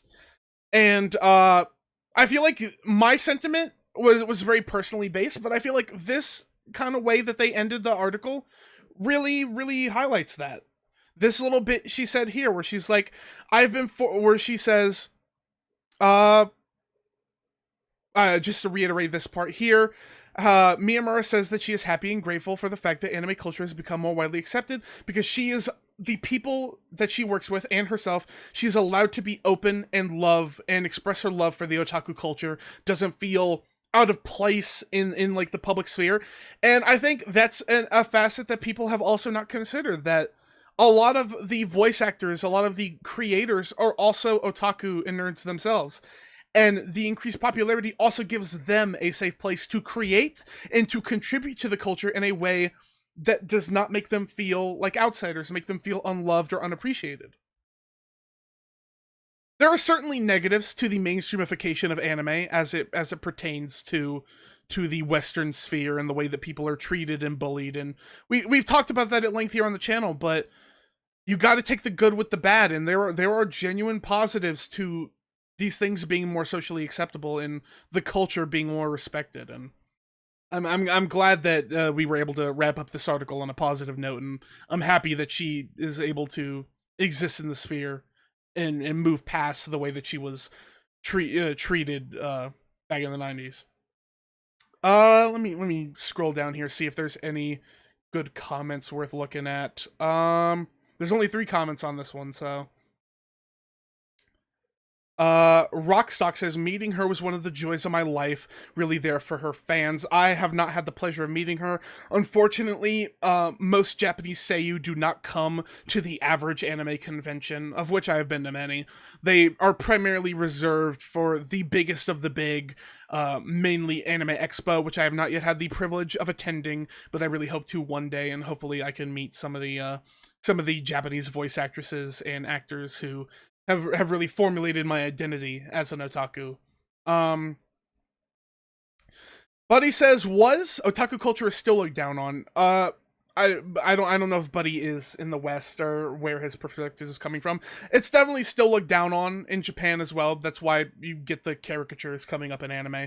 But I definitely think it has, just from where I'm my perspective, it's definitely been toned down significantly over the few years. And unfortunately, it's still very prevalent here in America, but hopefully things can be different in the future. And then, it's wild to know how these things have changed from then to now. Now it's the VTuber culture that's weird. It's especially it was weird seeing it was especially was seen as weird online for both YouTube and Twitch, having people complaining why there's an anime girl on their screen. Nowadays it's gotten much better, but there are still those haters who don't know who or what a VTuber is, and they want to assume the worst of it and wonder why they don't show their face. Unfortunately, this person, Alex, is actually speaking the truth. This is a this is a very hold on. My throat has gotten very dry. Had a little coughing fit going on there. Sorry about that, y'all. But unfortunately, what this Alex person is saying is very true, and it's something that I have also personally experienced. There have often been times where I have, like, contributed comments on Twitter, or I've posted a video on YouTube, and somebody will be like, oh, you have this take and you're a male VTuber? Pick a fucking struggle. And I'm like, okay, cool, I guess. I guess being a male VTuber is just some cardinal sin that I'm not aware of. Or one of my shorts, like, that I posted months ago, I don't even remember which short it was at this point. I try not to let, like, negative comments stick in my brain. I try to focus in on the people who are supportive of me and what I want to do, but like, I used to get a lot of comments being like, why are you anime? Why are you doing this? Why don't you show your face? And I'm like, it makes me happy. I like doing this. I like being this. Having my VTuber OC is like a fun creative outlet for me. I've enjoyed writing lore and designing the character and the outfits and things like that. It's just what I want to do, but it is very much still a thing that confuses a lot of people, and a lot of people have an adverse reaction to. Being a VTuber in the VTuber culture is very much like the new otaku culture as a whole that people are shun and treat negatively. I think we can also look to, like, like the way that Iron Mouse, how she was very heavily bullied on platforms like TikTok and stuff, when she briefly had like the highest viewed subathon, or when she was put off by that nuisance streamer who was very clearly there to make fun of her, and she wasn't comfortable with that. She said that it made her uncomfortable, and everybody and all the fans of that streamer clowned on her and called her soft and all those other things. Like, a lot of people are just genuinely looking for an excuse to bully people and start shit with those that they don't understand. And VTuber culture is very much a branch off of that original otaku culture where this stuff happens. So hopefully things will be different in the future. I don't necessarily want like the westernization of VTubing. I don't necessarily want the mainstreamification of VTubing. I just want it to be something that is respected and understood, I think. But let me scroll through some of these comments that you guys sent, and we'll wrap things up here with this discussion video and head back to do some more gaming. How about that? Arkham says ignore his question. You'll ask it again in the mainstream. Okay, got it. This and then Shisui says this came after the Australian government announced new legislation and heavy hard restrictions of generative AI in art and animation. Also, heavy regulation against the use of artificial intelligence to use the to create deepfakes of people, including minors, etc., and famous work. I'm not 100% sure what that is. What that specifically pertains to, or what part of the article that was pertaining to. But I do know that the I missed the first comment. Hold on. What was the first comment? Just send it again. I don't want to pull up my Twitch tab, because then it's gonna remove the article from my screen, and y'all will just be staring at like the fucking Twitch mirror dimension where you're seeing my stream mirrored into my stream over and over and over again. Oh, it was your stream streak? Okay. I'll check it. I talked to one of my friends recently about the AI stuff. Recently, one of the animators that worked on the Cars movie spoke out against the use of AI in animation, rightfully so. He responded after someone said, "We need AI in animation, and I don't see the consequences and damages of that." Ugh, ew! Ew! Disgusting! Disgusting! Absolutely not. So that's relevant to what we were talking about in the previous, in the discussion topic from last stream. That is unfortunate. And you said this coming from the Australian government after new regulations against AI. Ugh. Some people, man. I don't want to get back into the whole AI stuff again, because we literally just did a fucking 40-minute segment on the last stream, but I don't know how some people sleep at night, especially fucking scabs like this. I assume that I can use the word scab interchangeably like this, but scabs within the industry who are willing to turn on their peers, other fellow animators, fellow creatives, and sell out to the fucking AI giant. It's so disturbing, so upsetting. But this is probably about as good a place as any to wrap up this here discussion video. Oh, hold on. We got one last minute comment from Sean. Says, I think it's just something that is unavoidable for now. The bullying of anime stuff is going to take a long time for acceptance to happen. Plus, the otaku themselves are at time conscious about that and feed onto the narratives. That is also true. There are a lot of otakus who prescribe to the whole gatekeeping culture, intentionally turn up their weirdness to 11, turn up their less than desirable traits to 11 in order to scare off the quote-unquote normies.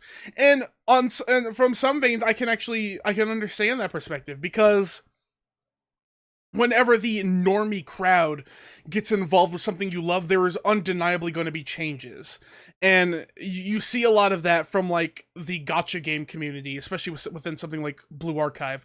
I've mentioned this before. I am a big... I have huge love for the moe culture, for the lolly culture that spawned off from it. And one of those things where a lot of modern fans do not handle those problematic themes correctly or appropriately. The appropriate way to handle things that you don't like is to block and move on, or to ignore and move on. That is the way that it was handled back in the fanfic days. That's the way that it should be handled today. Unfortunately, a lot of new quote-unquote fans deem that it is necessary to change things, to join into an existing space and change the things they don't like about it, and shun the people who are already there who enjoy those things. And that has definitely contributed a lot to the current gatekeeping culture. And it's not just a gotcha thing. A lot of otaku prescribe to this. We need to keep these people out so that they don't try to push us out. And I fully do understand that perspective, because a lot of these people who are coming into the anime space do want to push the people who were there first out and make it their own. It is unfortunate but true. So, unfortunately, in the state that we are in now, it is going to be difficult or near impossible until something changes for there to be middle ground between the otaku of old and the newer like quote. Once again, I don't have a better word for it, but I guess normie would be the best insert word.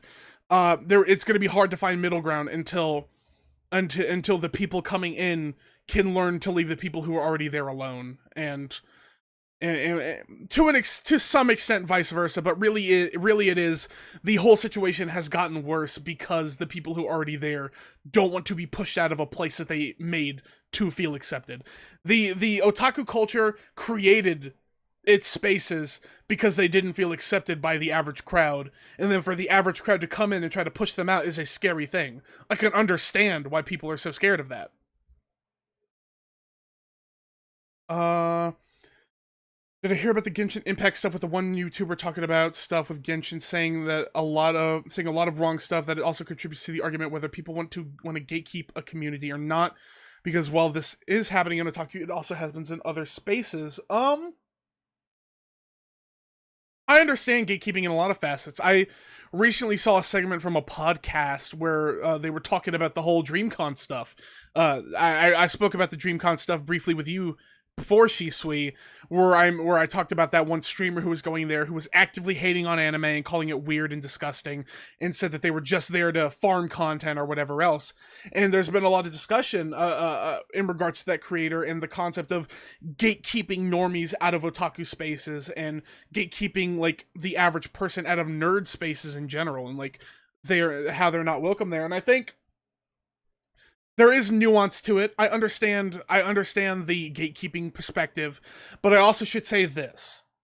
All of us, every one of us who exists in these otaku spaces, in these nerd spaces, at one time or another, were the newbie fans who didn't know anything.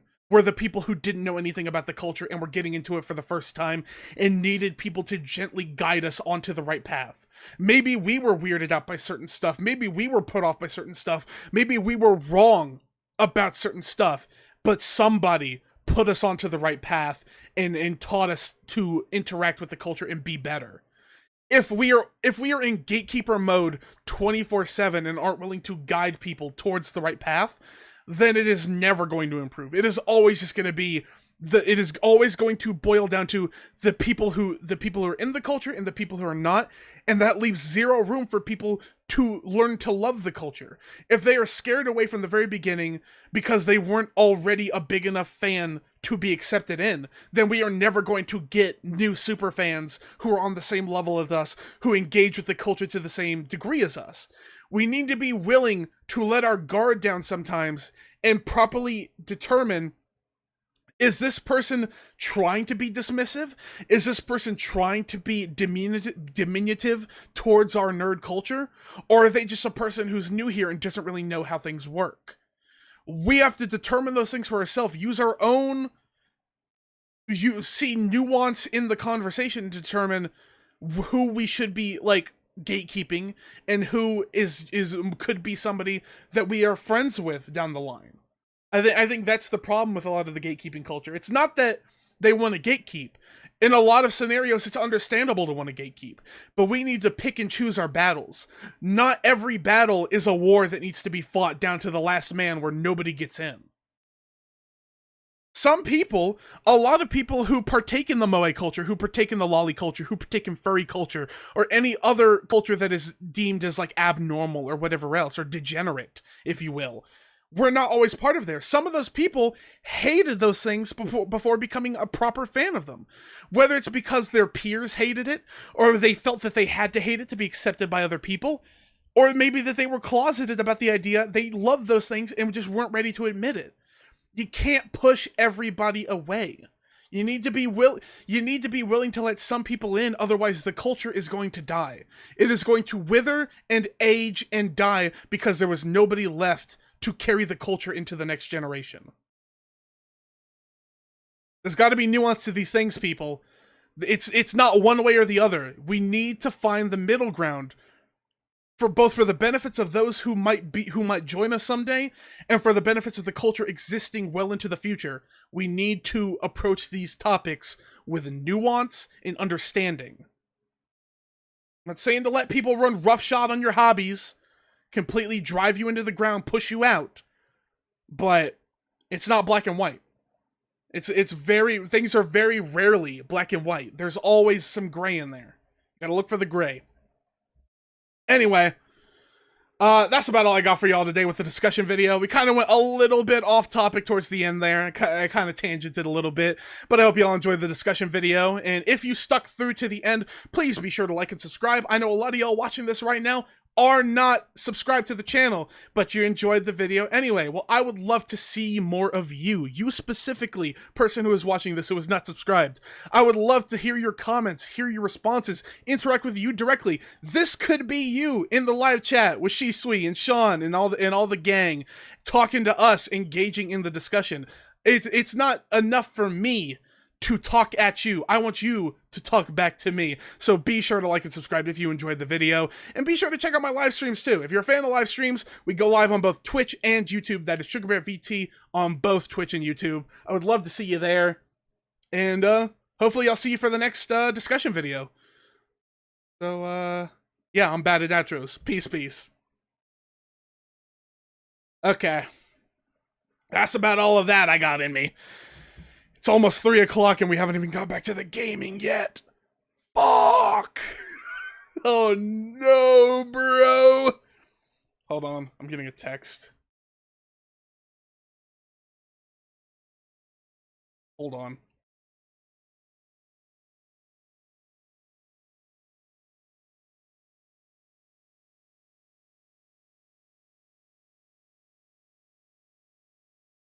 Okay, I'm back. I had to respond to a text from my sibling.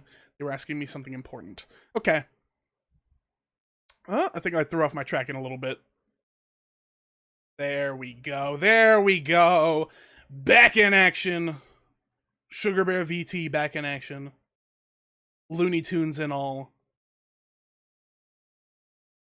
And let me change it. Let me change the stream title back while it's at the front of my mind.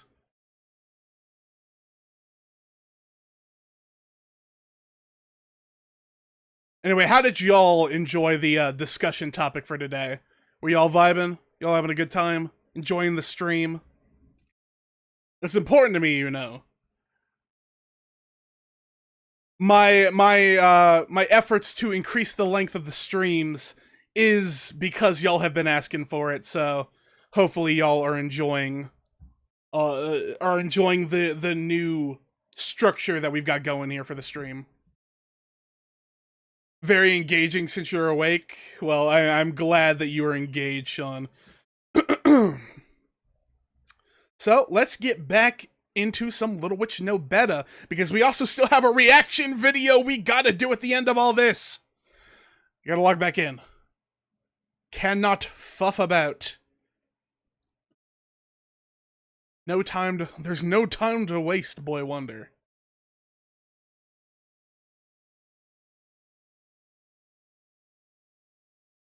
Let me sip on some of this water. Oh yeah, and Chisui, sorry I missed the first part of your message before. Apparently, stream streaks don't show up in my feed here. My little feed that I have on my OBS dock, apparently those do not pop up there. I might have to look into that to see if there's something I can do to address that. So yeah, let's get back into some gaming, y'all. We yapped long enough. We were probably yapping for like 40 minutes if I had to guess. Maybe even longer. That video is gonna be legitimate hell to try to edit. I think I went on like way longer for that one than I did the discussion video from Monday. Cause it's already fucking 3 p.m. here. Sheesh. Alright.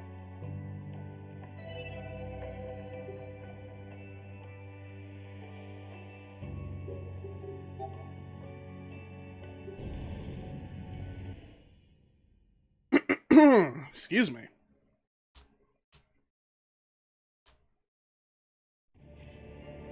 Alrighty, we are back. So I believe we can go down here. Or yes, this is the way we're supposed to go. Oh, wait a minute. I forgot to say my usual line. Say the line, bear! Alrighty, y'all, we're gonna keep it going here. We just got back from doing our discussion video. Hopefully y'all enjoyed that if you're watching the stream version of this. Or if not, be sure to check out the video once it's uploaded on the channel. But we're gonna keep going down here. We got kind of fucked up last time, but now I am acutely aware of how strong these guys are and where they are located. So let's get moving and grooving.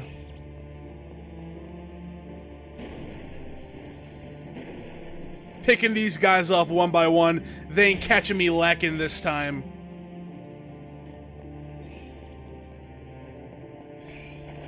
Whoop! Almost got me. Oh my god. Hey,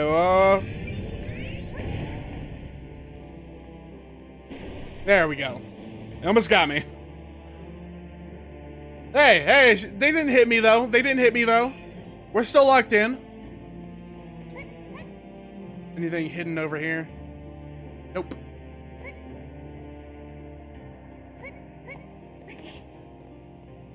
Something that I've been thinking about over the past few Little Witch Nobeta streams is every time I put on a new costume, I go to check what kind of panties she's got on. I realize I can probably hit like, once I'm done with Nobeta, I gotta hit like the panty fucking compilation. The panty check compilation. Maybe the panty tier list.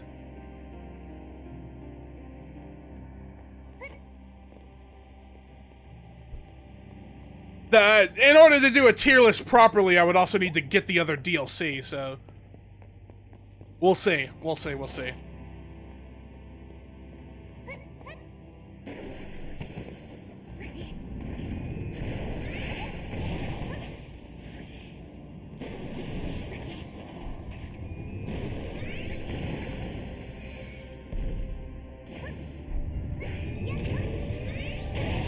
Damn! Got me. Okay, well, I already got that thing. Oh, fuck it. I'll just go down there to break up the crystals, get my stuff back.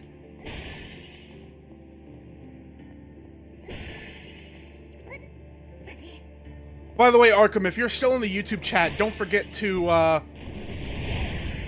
post that question again that you had for me. Because I can't scroll up right now.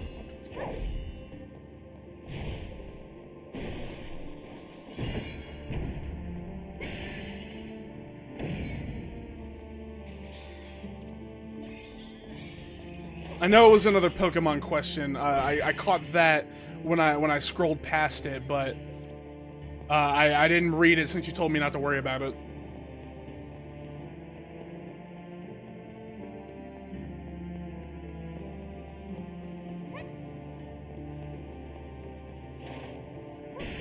Alright, I gotta be careful over here. This place was kind of hell.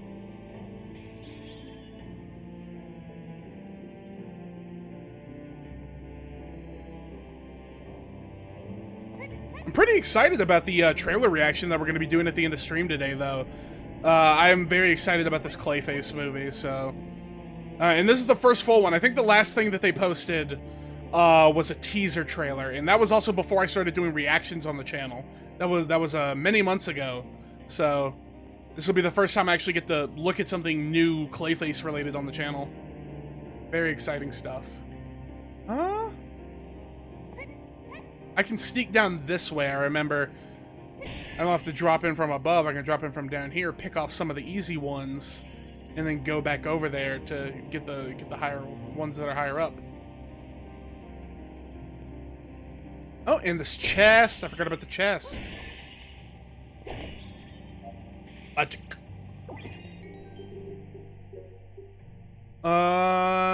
Increase mana absorption, so that'll make getting that costume easier. I might have to grind off stream to do that costume. And enhances the repelling effect. Okay. Where's the level up that makes it easier to do? How about that one? Got any of those?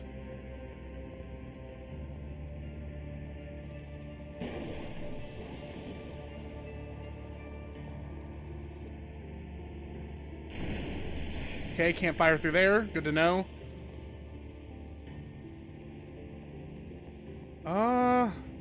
Can't sneak through here either. I was hoping to catch some easy kills, but I guess that's not happening. Alright, going back around.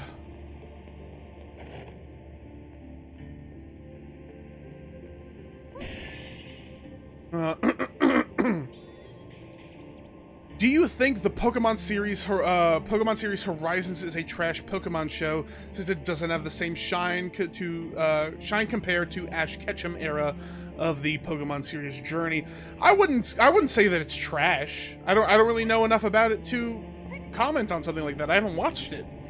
I've seen clips here and there, but I don't really have an informed opinion. Definitely not enough of an opinion to call it trash. I think writing off an entire series just because it doesn't have the protagonist that you grew up with, in and of itself, is just like an unk take. I know I low-key kind of am unk, but I feel like I can't just shun a series because it's different from what I know. I have to give the show the chance and try watching it before I can concretely say whether it's good or if it's bad. There's an order to these things. You can't say it's bad before you watch it. Doing that is what I call cringe. Okay, well, there's an item right there. I can grab that. You gotta head out? Alright, we'll see you later, Arkham. Appreciate you stopping by, asking me all the questions that I can farm shorts from. Always a good time. Alright, how are we looking? Ration Claw. Rations are essentially masculine groundhogs in humanoid form. They dig through the ground and ambush their enemies. Their claws have evolved to dig through dirt easily, and they are said to bring good luck. Well, I definitely don't want to run into any of those things. Anything that can crawl through the ground and sneak up on me doesn't sound like a fun time.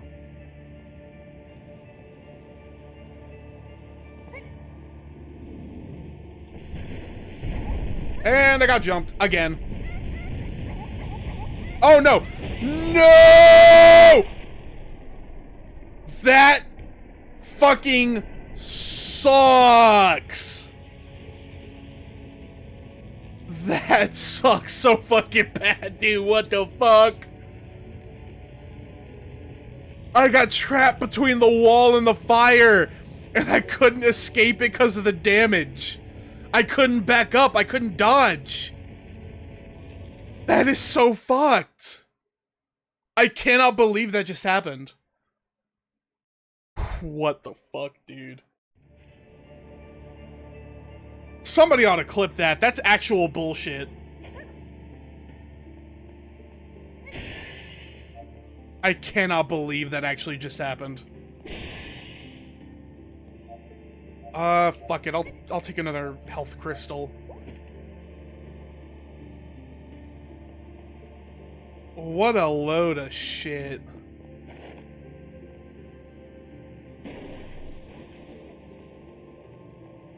Well, apparently I'm going up there at some point, but I gotta go down before I can go up.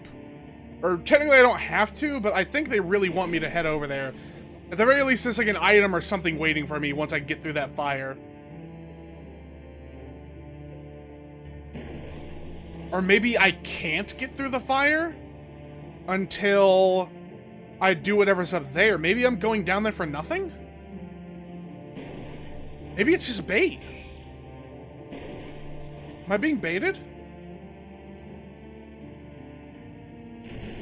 And I whiffed that again, fuck.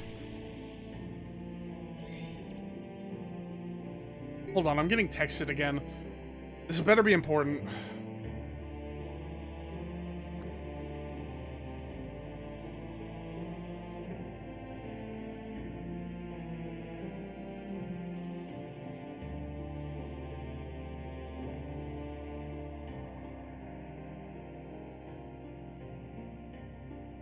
Bruh.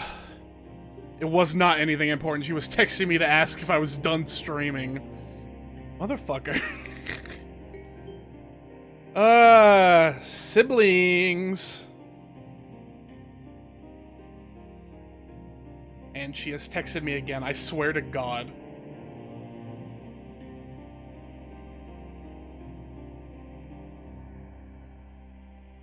Okay, she asked me about food, I'll let it slide. That's the one pass. That's the one pass I'll give for bothering me while I'm streaming, is if it has something to do with food. Okay, back to it. Well, I picked off some of those guys, so hopefully I won't get jumped as badly. Oh, you clipped it? Appreciate that, Sean. That's like the #1 thing that very few people talk about. It's very important for streamers, and especially VTubers, to have clippers. Having active clippers really does change the game in terms of putting people on and getting people to watch the streamer that you like. Obviously, I kind of compensate for that myself with how hard I go on the YouTube Shorts grind, but it is definitely appreciated whenever somebody wants to lighten that burden a little bit. Can I, like... Okay, there we go. A grind it is. A grind it is. It's dirty work, but somebody's gotta do it.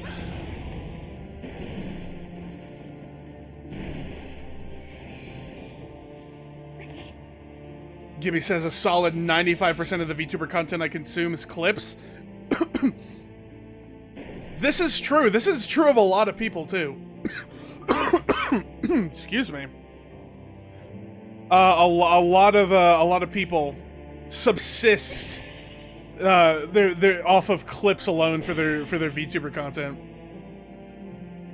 Just let me know you're running on fumes. Hey, look. You can check out whenever you need to, Sean. I appreciate you coming through and hanging out with us all the same.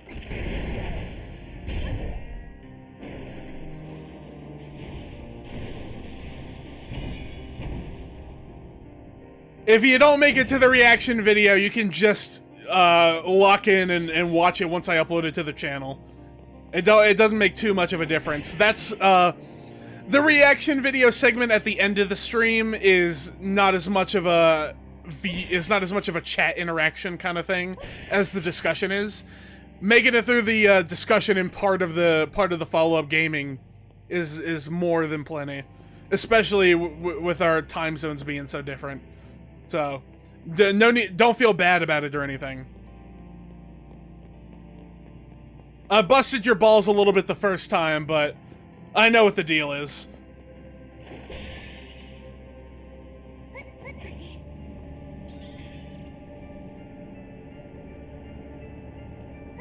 I'm gonna keep going this way. I don't know if it's the way that's supposed to go or what, but I'm gonna keep heading on this one, and hopefully I don't get snuck again.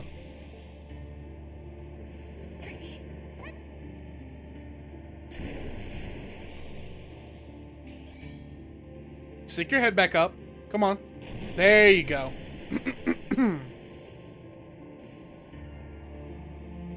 Alright, now I gotta proceed carefully so I don't get caught up on the same thing that got me last time.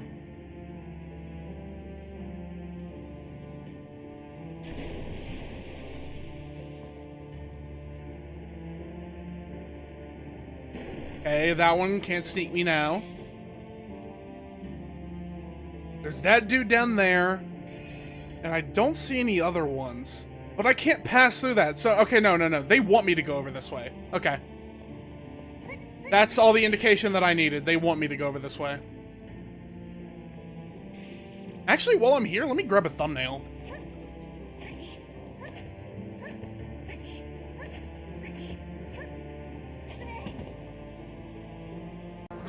There we go. That's decent looking.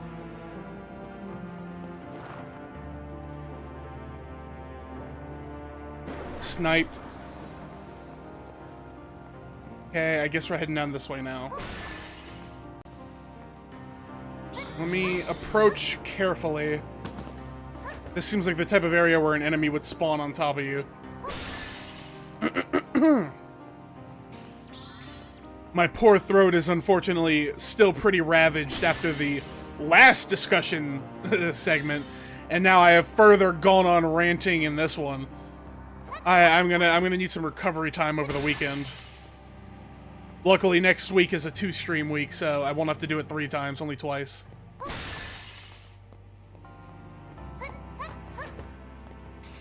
And there's another dude right there. Sniped. Can't go over there yet. You know, this is also a good angle. Let me get another one of these.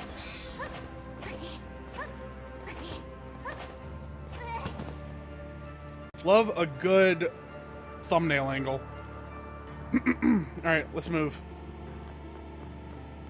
There's clearly some kind of enemy that I gotta fight up here. Probably something new. Maybe another mini-boss? It feels like it might be too soon for another mini-boss, but...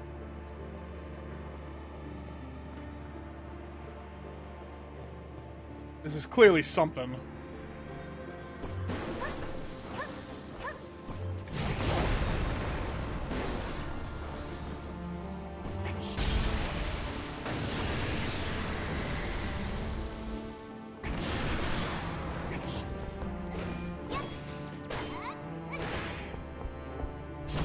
Oh, wow. Those weren't hitting for any damage, so I could have swore that none of that worked, but whatever. And then, is this the thing?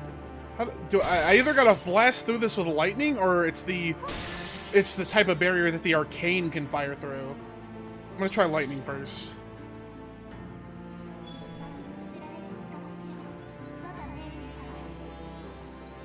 Man, I'm starting to feel a little bit peckish, I'm not gonna lie. I think... why? Oh, that's right, I gotta aim. Oh, no, I can't fire through that one. At least not fire through it that way, so let's try Arcane Shot. Now, I'm feeling a bit peckish. I think I got some brie and I got the cheese. I don't know if you know what that is. Okay, well, it blasted through there once. Maybe I just need to be closer? Okay, no, it didn't go through. Didn't go through.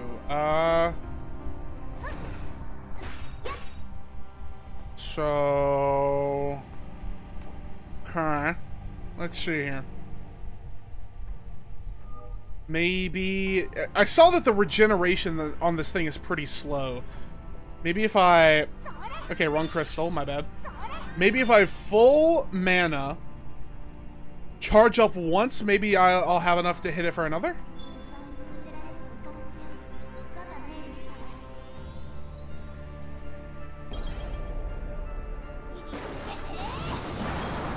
Charge up another one immediately before it can regen.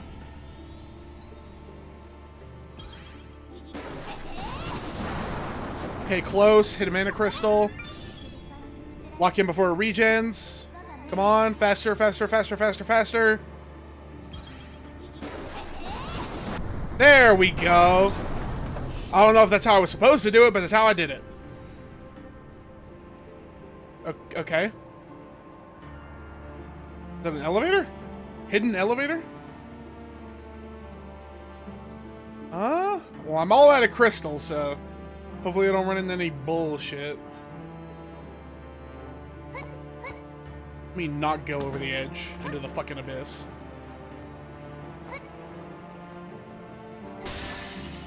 Bust up some of these crystals. Is it the brown ones that have items, or... Oh, the brown ones are the ones that have items. Okay. I didn't realize there was a difference, so... I can actually pick some of these out specifically to get items now. Another meager crystal. Can I make that jump? Fuck it.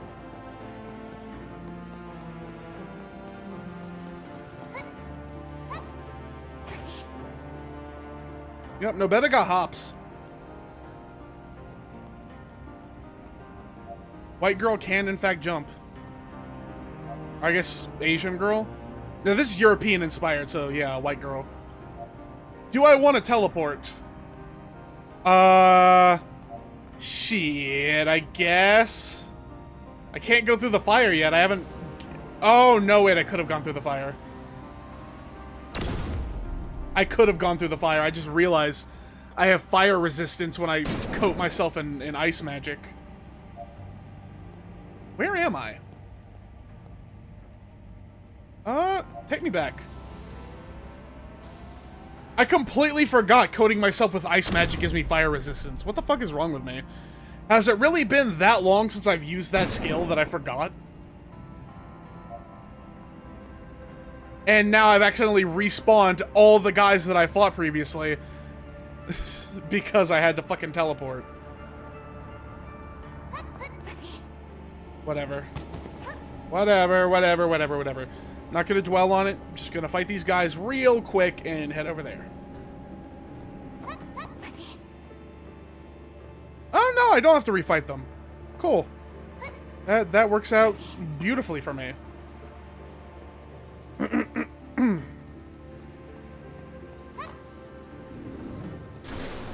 Yeah, fuck him. Now we can go down here. I don't see any enemies poking around, so I guess... 3? No, 2.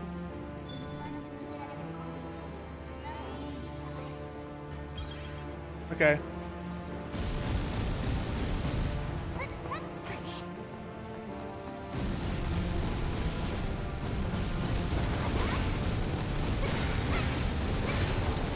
There we go. What did I gain from doing this exactly? Oh, a switch! I gained a switch. Okay. What does switch do?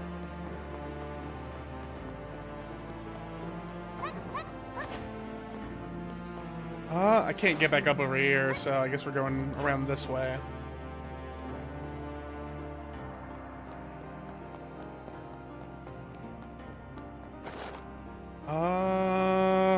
Yeah, we gotta go up.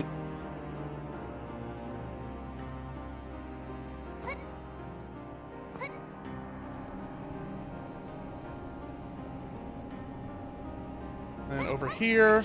Oh, fuck me!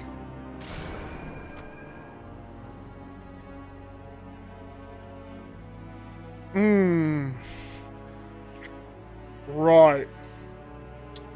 Right. Understood. 350 souls! Oh no. My souls. My souls. Oh. How could you do this to me? Oh no. I cannot believe. 350 souls, guys. This is horrid. Oh no. I cannot believe that actually just happened. What the fuck is wrong with me?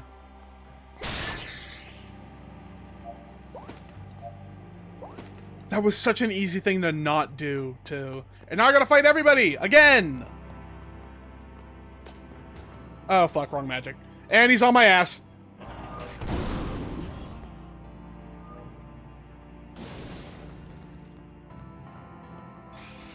No, I think what happened is I mistimed my jump.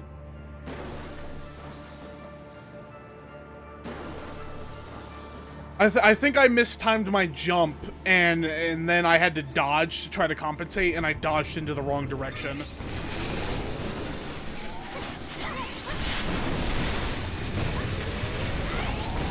Oh, I am getting fucked. I am getting fucked.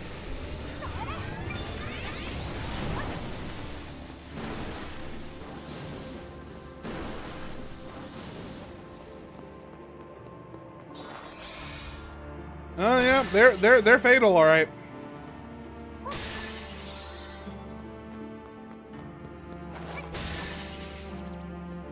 Any shortcuts I can take to where I don't have to fight the same guys again?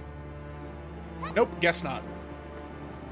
How about I just don't fuck up next time? How about that?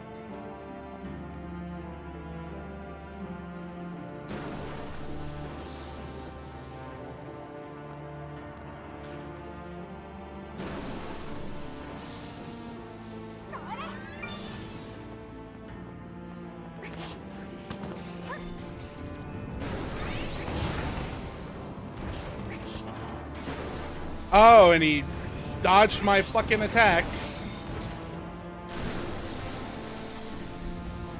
There we go. Okay. Annoying.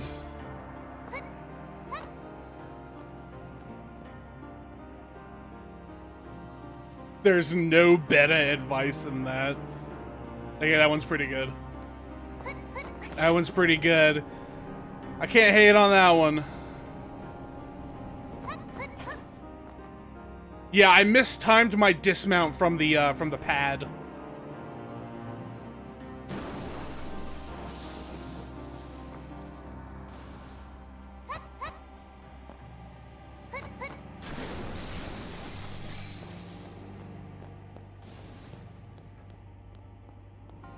The pad moves quickly. I mistimed my dismount and I couldn't cover the distance. I tried to dash back onto the pad so that I didn't fall off the edge, and all it really served to do was push me off the edge in a different direction.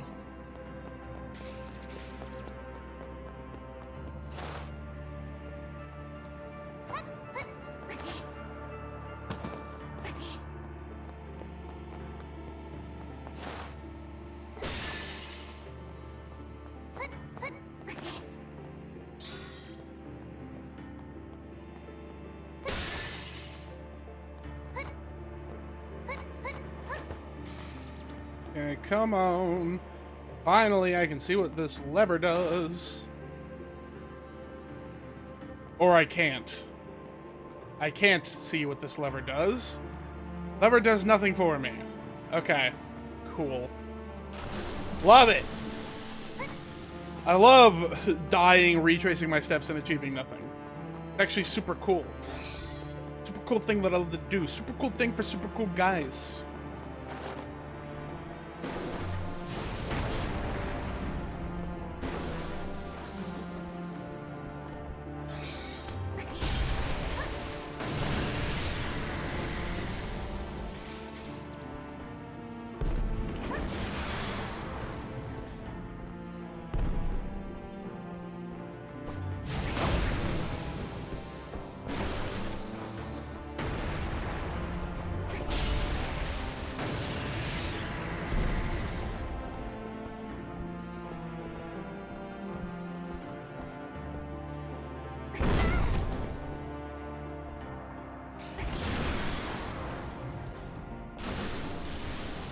Oh, she survived that somehow.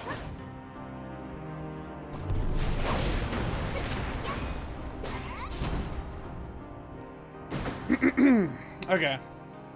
I'm not gonna lie. I had the wind sucked out of me a little bit. I had the wind sucked out of me a little bit by realizing that I retraced my steps, died, did all that stuff, and it accomplished me literally nothing. Wasn't great for morale. But it happens sometimes.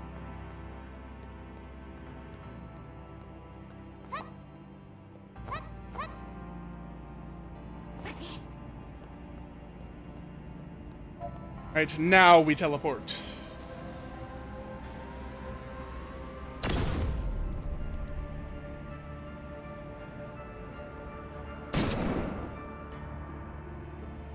Okay. Interesting area. Okay, so we're over here now. We're off in the distance. Huh? Let me get another thumbnail, because why not?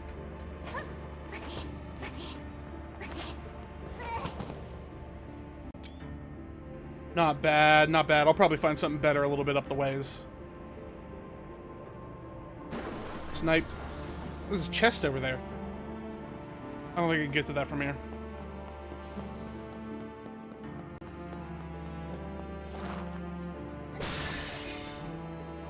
And we're about 30 minutes into this video already. Time really does fly when I'm gaming.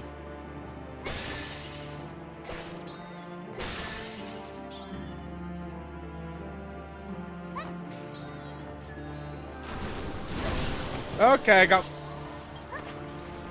Okay, somebody's doing magic.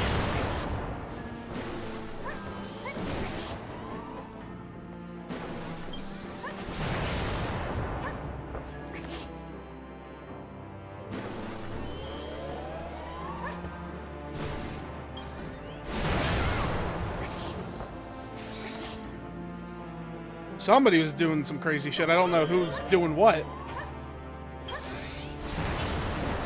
Oh, it's you, you sneaky little devil.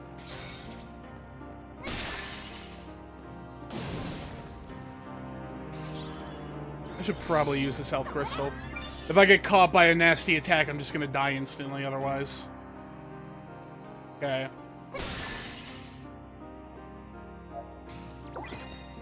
Abandoned ragdoll. Little Ragatha. The human race suffered during the early days of human history, just like this doll. A girl who lost her family vowed to defend a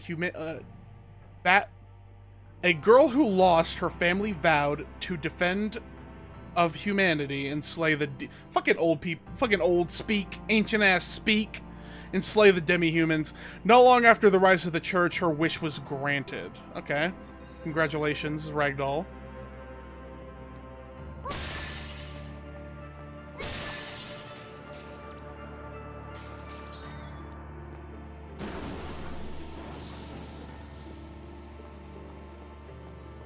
Anybody else? Anybody can snipe? Prevent myself from getting fucked up? No? Okay. Well, I've recovered I got a lot of souls from killing all these guys, so I don't feel too bad about losing our 350 souls. I don't feel great about it, but I don't feel too bad. I'll live.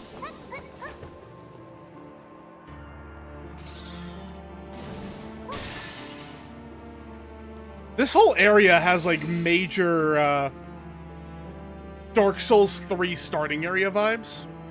Maybe it was Dark Souls 2. Dark Souls 2? Dark Souls 3. Where the fuck am I going? I just went in a circle. Or did I? I did not. Wait a minute, can I get to that chest? What about that chest? Where was that chest?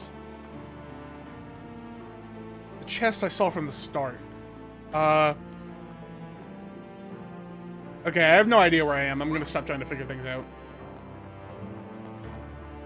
Can I make that jump? I might be able to make that jump, actually. I got a pretty good runway here.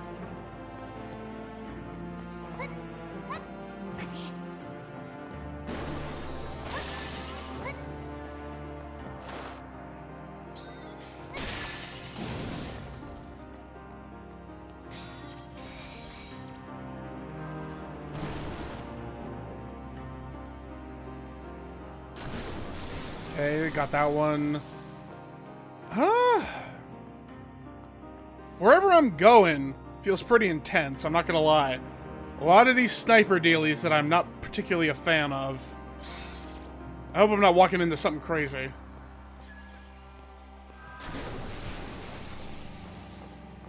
Damn! This is a really nice view. Hold on.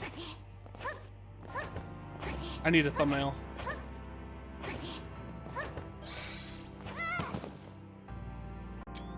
That's pretty good. I like that a lot. Okay, am I heading over there or am I heading over here? Over there, over here. Over there, over here.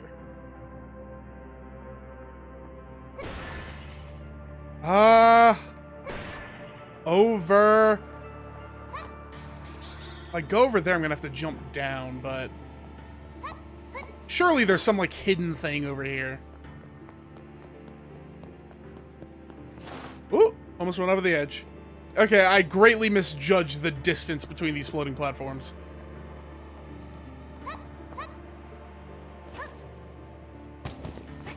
Okay, let's just keep moving.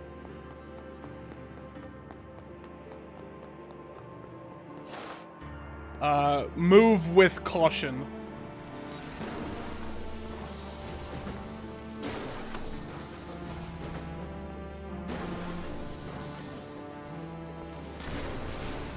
Okay, well that was dealt with. Let me mana up. I get the feeling there's gonna be more of them in here. Okay, beam of light. No, never mind. Those are souls, probably. Like, or what do you call them? Crafted souls? What the? Oh, that's the tower, isn't it? That's the tower. That's a tower if I ever seen one. Can I get another goddess statue? I don't think I got time for no tower.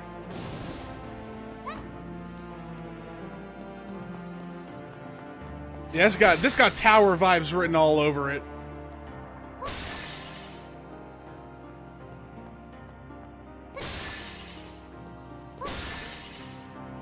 Item just sitting on the floor waiting for me? Okay. Come on, there's got to be a goddess statue nearby. There's no way they would shit me off. What the fuck is this?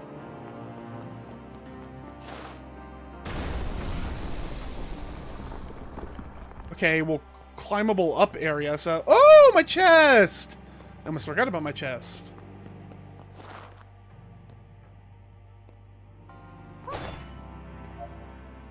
Oh, and they're giving me a Chaos Emerald? Oh, if they're giving me a Chaos Emerald, I must be in for something crazy. Okay. We got 4 minutes left on this video. Maybe...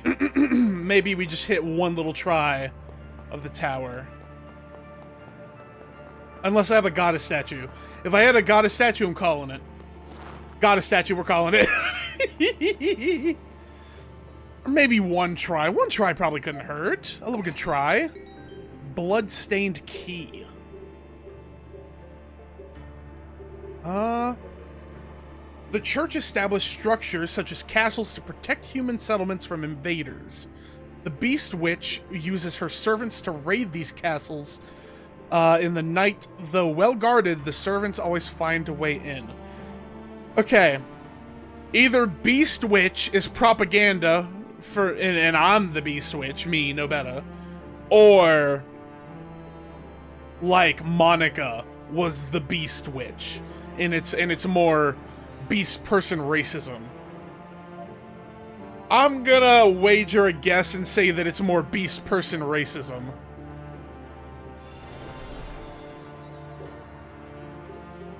They've been racist to the beast people the whole playthrough, so I don't see why they would stop now. And everything's up to level 25 now. Big numbers, big numbers.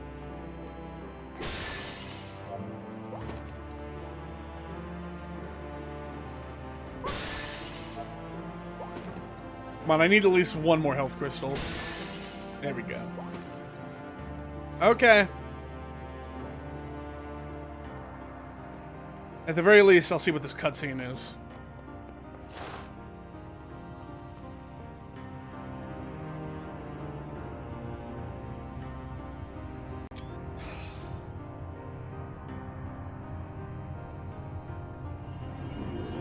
This has got to be the tower. Okay. Damn, this fit really does go hard. Is that Vanessa?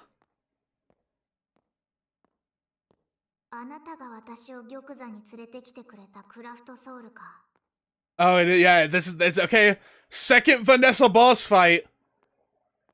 Damn, she looks good with this color scheme. This color scheme kind of fucks. いや、違う。あなたは私の体に侵入してきたクラフトソウルだな。Oh, that's right. She did come into us. Pause. 私は私になりたいのです。それには体が必要なの。So she transferred her soul, and then our little cat, little Kuro Neko-chan, said we could just keep her as a pet instead. So I guess we're about to body this goober and keep her as a pet or something. 教えてください。君は存在しますか？もちろん。今こうしてあなたと話していることが私という存在の証明にはならないか？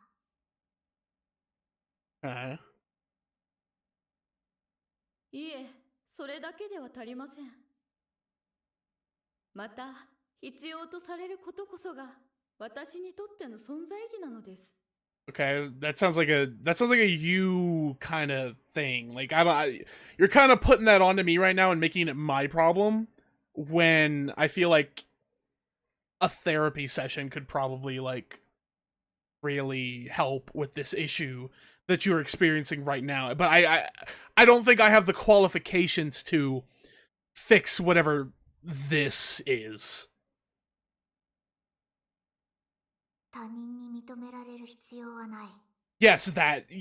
No, you know what? Nobeta's got it. Nobeta's got it. I don't even need to say anything. ここまで旅をして私を導いたクラフトソウルは生の意義を見つけた。ただ楽しいことに笑い、自分の思うがままに行動することが存在理由だ。Oh. それでは満足できません。理想の自分となるまで。Did she always have a cape? I don't think she had a cape before. ですので、玉座までやってきました。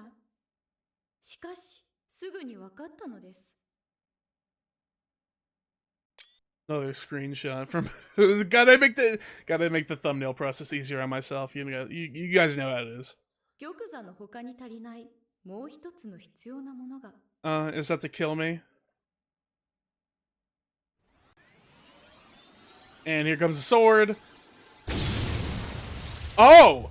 It's a different sword. それは君です。Oh, okay. そう。私たちは同じなのだな。私もずっと待ってたよ。この体を取り戻す日を。Okay. 君さえ消し去れば、その体、私のものとなりましょう。Okay. I guess we're locking in. Going into overtime, boys. Okay, I forgot she moves fast. Pierce. Oh! Oh my! Ooh, ooh. Oh no! No! No! No! No! No! No! No! No! No! No! No! Okay, okay, that's crazy. That's crazy. That's crazy.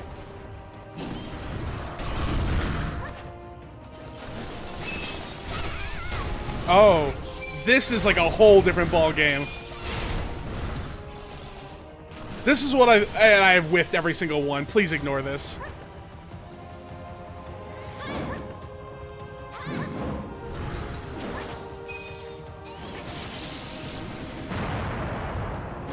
Okay.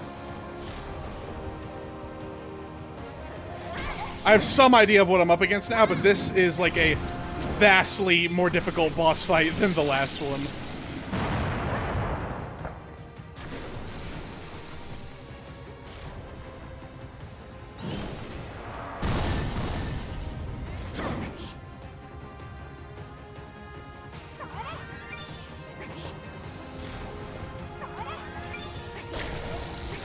What is that? What is that? What is she charging?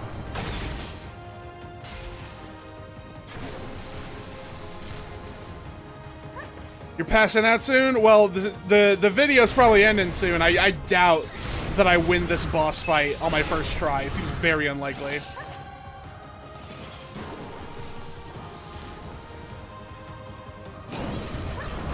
Okay, she can just throw this at me. She doesn't even have to pierce.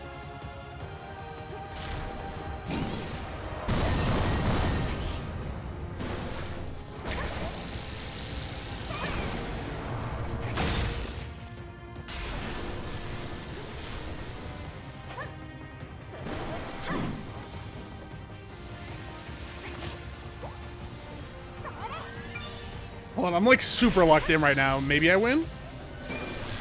Okay!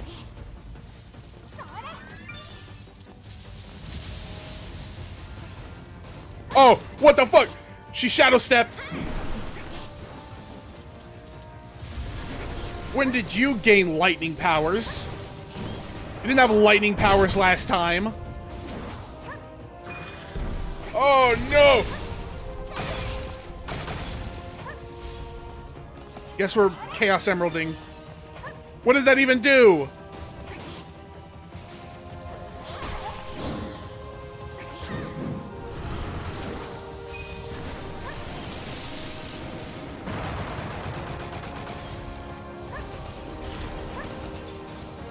Okay, this is like really crazy. And I fell.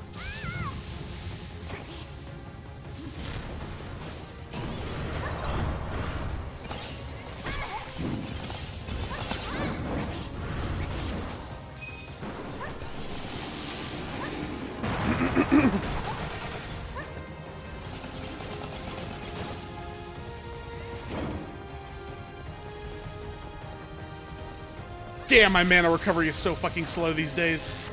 Okay! Okay, this is rough. I mean, I got her really low, but I don't see... Yeah, nah. Nah. This is gonna be tough.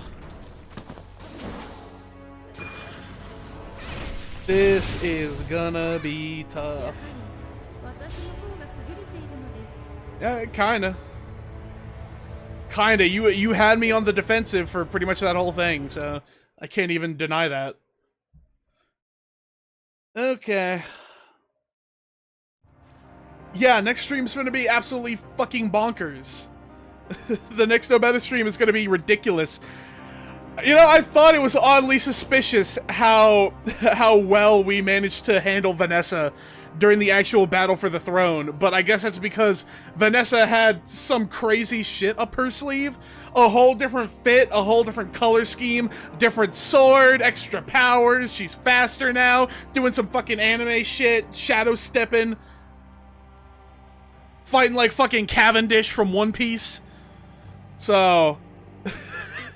I guess next stream's just gonna be fucking crazy. But that's about all I got for the Nobeta stream this time around, guys. We're already 7 minutes into overtime. I don't think I got another attempt at that boss fight in me. But, yeah, we'll be hitting some more Nobeta next week, so stay tuned for that. Or be sure to tune in for that. And if you made it to the end of the stream, made it to the end of the video, and you enjoyed, be sure to like and subscribe. Lets me know and the algorithm know that you want to see more content like this. And you can also join the family. Come hang out with us here in stream. Watch us play games live. Chat with all the boys. It'll be a good time. So be sure to come do that.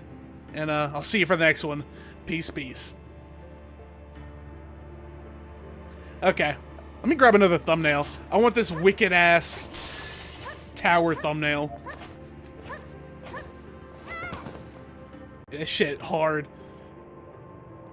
Okay. Oh, now just one measly final little task.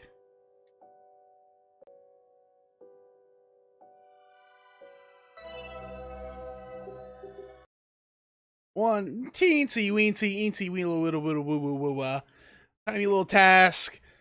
All we gotta do is react to this fucking trailer. Oh, I love trailer time. All right, how are we looking? How are we looking? How are we looking? I think my volume's like way too loud on this, actually. I might have to adjust that before we get into it. Okay, I don't know why I swapped scenes. All I had to do was swap inputs. Okay, game off. Okay. This on. Connected.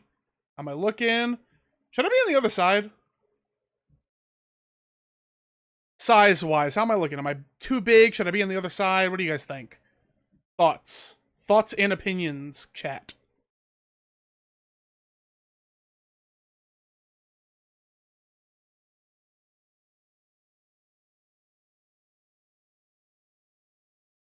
And how, let me peep my volume here, because I think I have this way too loud. Looks good to me, not too big. Cool, cool, cool, cool, cool, cool, cool. Okay, let me turn this way the fuck down. Show me. How's the volume? Show me. Is that good? Should it be louder? Should it be quieter?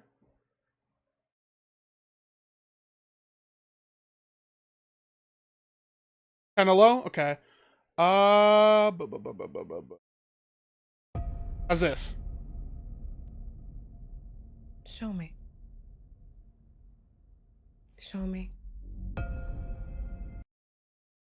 Gucci? Alright, cool, cool, cool, cool, cool. Let me do a little intro bit. Alright, what's good, y'all? It's me, Sugar Bear VT, and we're back here for another reaction video. We're actually live on stream right now, got the boys in chat, but I saw that earlier today they dropped the first official full trailer, not teaser trailer, full trailer of the upcoming Clayface movie. Now, I have mentioned before that Clayface, DCU Clayface, is probably one of my most anticipated films of the year 2026, one of my most anticipated movie reviews that I'm going to be doing on the channel. I'm just super excited for it. Clayface is such a tragic and interestingly written character, interestingly written Batman villain. Feats of Clay is easily a contender for best arc within the Batman the Animated Series, so I'm excited. The director, I believe, said that the inspiration for this movie is coming from Feats of Clay in Batman the Animated Series, so I'm hype. I'm hype. This movie's gonna be great. It's gonna be fantastic, hopefully. Let me not get too worked up, but we're here. We're ready to lock in. Let's check out what this trailer has to offer. I'm gonna try to minimize pausing. Hold on. I'm going to try to minimize pausing for the sake of keeping things fluid, keeping things good. Try to ease up on the editing for myself. So let's see what we got. Clayface. DCU movie, canon to the DCU. This is not an Elseworlds project. This is in the DCU canon, meaning somewhere over the fucking river, Superman is flying around while this guy is having the worst fucking day of his life. Let's get it. Let me move this up and out of the way. Show me. Show me your Clayface powers.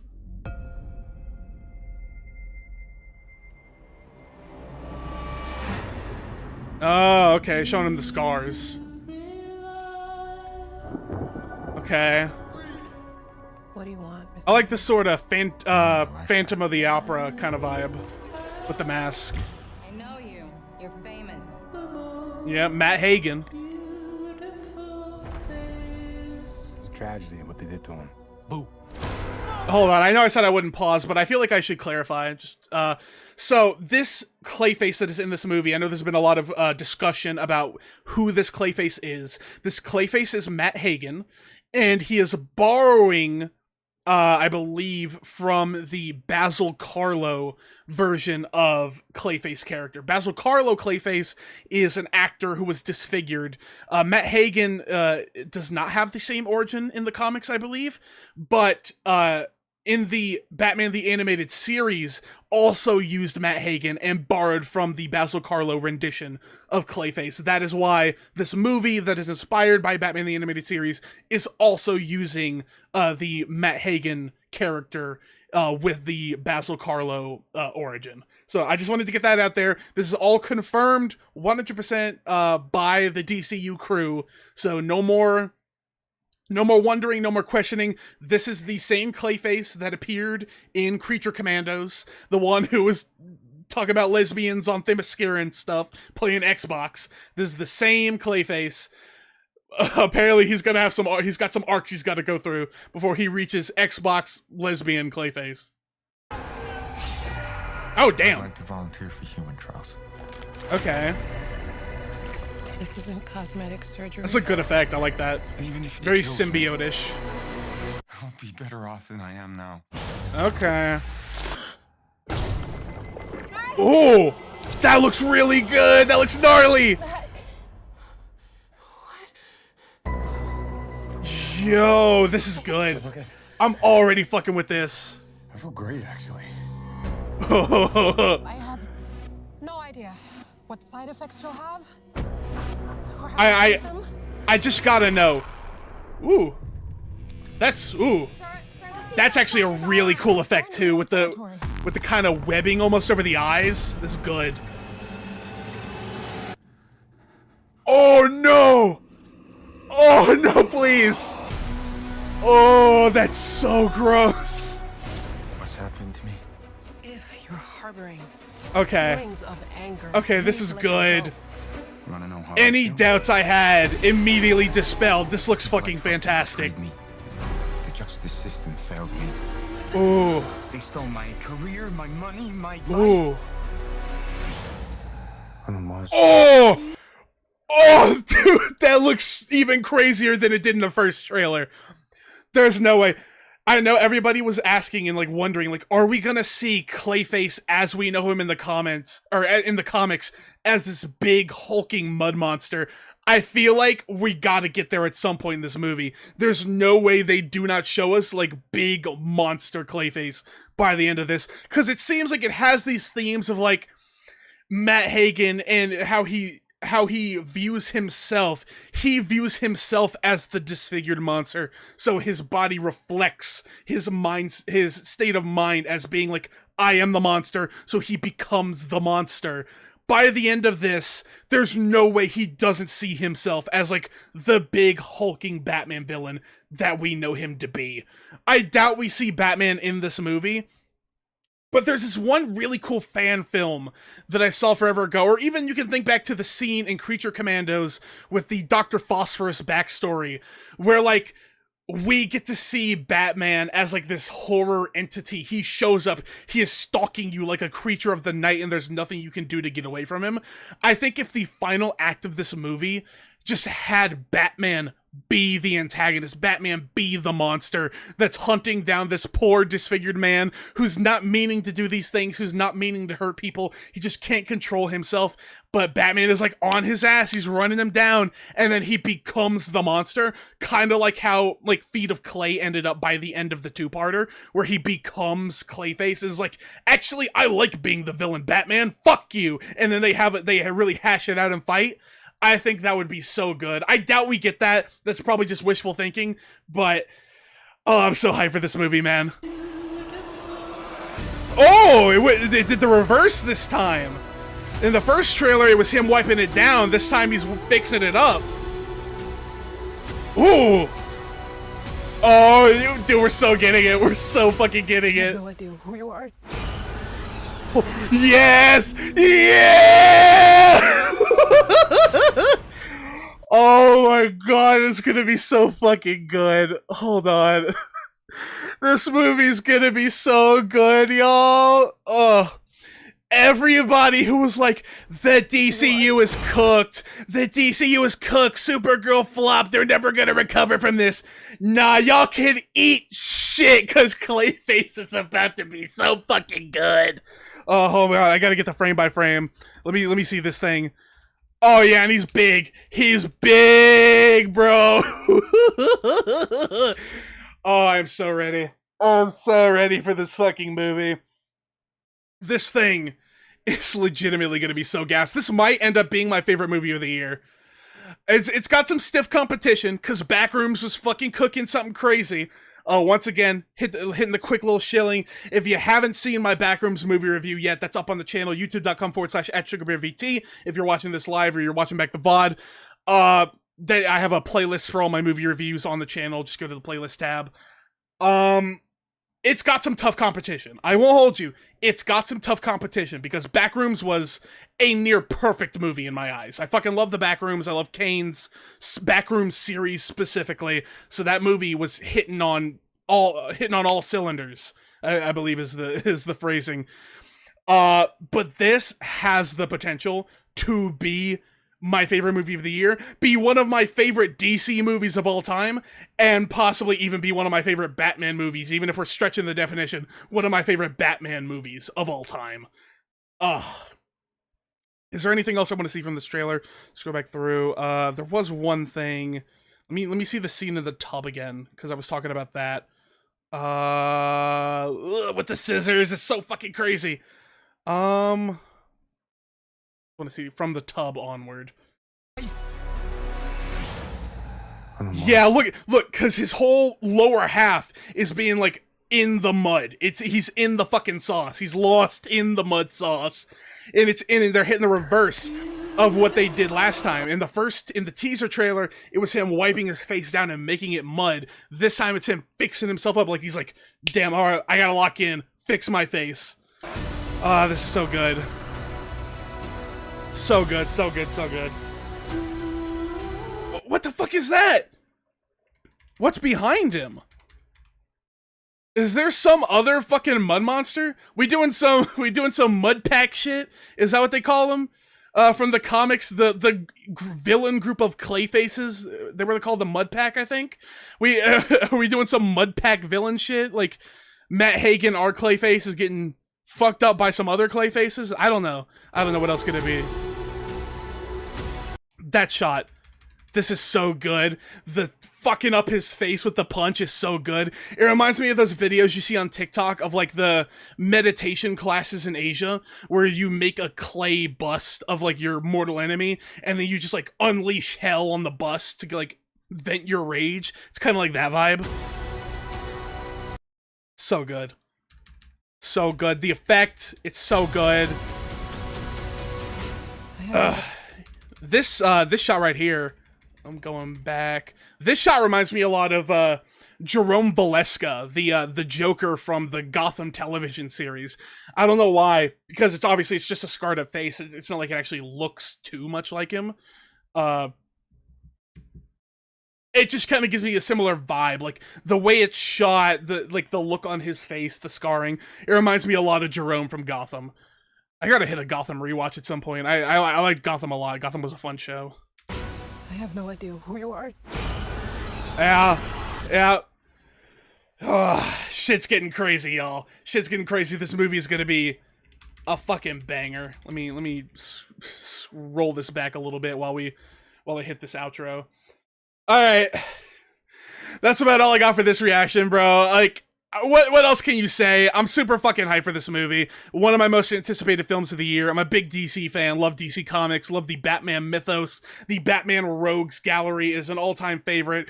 The only thing competing with, like, the Flash Rogues Gallery and the Spider-Man Rogues Gallery is the Batman Rogues Gallery. It's like the trinity of comic villain groups.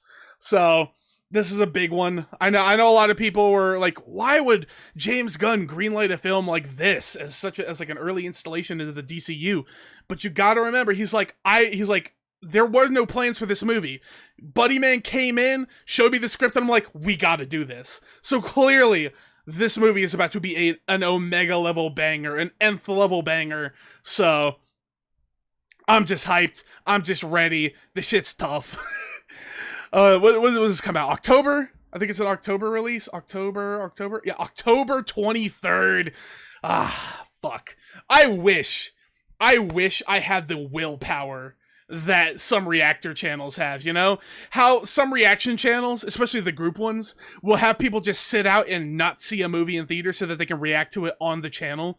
Like, that requires a level of willpower that I cannot even pray to muster, bro. There is no scenario where I don't watch this movie in theaters. I might even see this shit in theaters more than once if I'm feeling really frisky. I don't know, bro. But that's all I got for y'all today. Quick little reaction video. Not too deep, not too much into the discussion. Just pure, uncut, unfiltered hype. If you enjoyed the video, be sure to like and subscribe. Let's see me and the algorithm know what you guys want to see more of. Be sure to join the family. Come watch me do these things live. Interact with us here in chat. Give your thoughts. Tell me what you think about the trailers. All that good stuff. And I'll see you for the next one. Peace. Okay. Now let's hit an actual stream wrap up, y'all. Today's stream went long. It's looking like 3 hours is the new marker. I think we did just shy of 3 hours in the stream on Monday as well. So it looks like we are upgrading to 3-hour streams, ladies and gentlemen. 3-hour streams might just be the future of the Sugar Bear VT channel. So let's see here. Anything I want to comment on before we wrap things up properly? How's my video doing? Okay. Why it's kind of stagnating a little bit, but we'll get another bump up in the nighttime hours once the night people start waking up. But yeah, I hope y'all enjoyed the stream. Hope y'all enjoyed the discussion segment. Hope y'all enjoyed the reaction. Hope y'all enjoyed Little Witch Nobeta. We're gonna have some more Little Witch Nobeta coming up next week. That'll probably be our shit. I don't know. Yeah, the trailer looked fucking fantastic. The trailer looked fantastic. I'm glad I held off on watching that and saved it for today's reaction segment. It was good stuff. I'm very hype. But I must reiterate, y'all, the Pokemon Pokopia playthrough has ended. We have reached the end of the main story. We will not be back with more Pokopia until until August. I don't remember when in August, but it will be happening in August. So I need to have something to play to get me through until when that stream rolls around. Matter of fact, let me Google, when does Bubbly Basin come out to Pokopia? That is, it just says launches in August. It does not say when in August. Yeah, I don't have any exact specifics to go off of here, so I need to be planning for any time in August. It could be in the next 2 weeks. It could be literally the last week of August. I don't know. So I need something to play, y'all. I need something to play here on the channel now that we've wrapped up the Pokopia playthrough.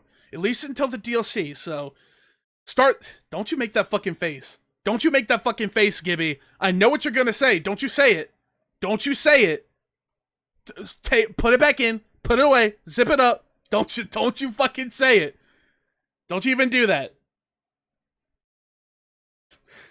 I need something to play in place of Pokemon Pokopia.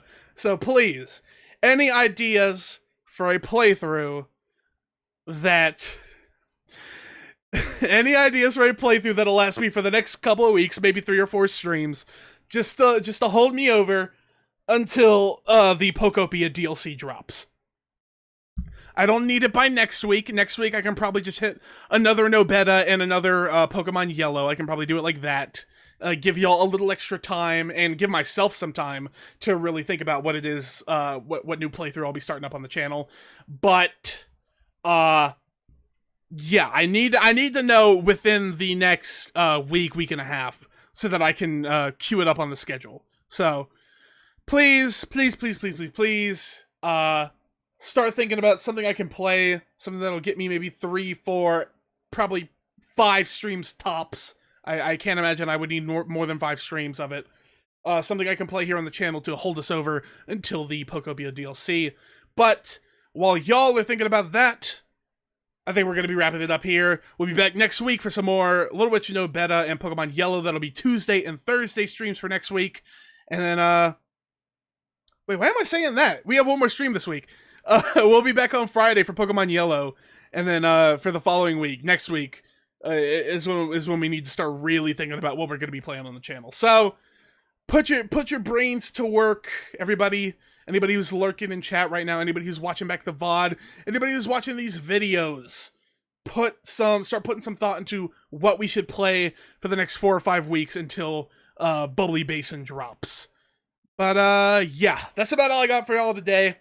I gotta get started on the old editing grind. Y'all know the drill. Appreciate y'all for stopping by. Appreciate y'all for lurking. Appreciate y'all for chatting. I will see you guys for the next one. Peace.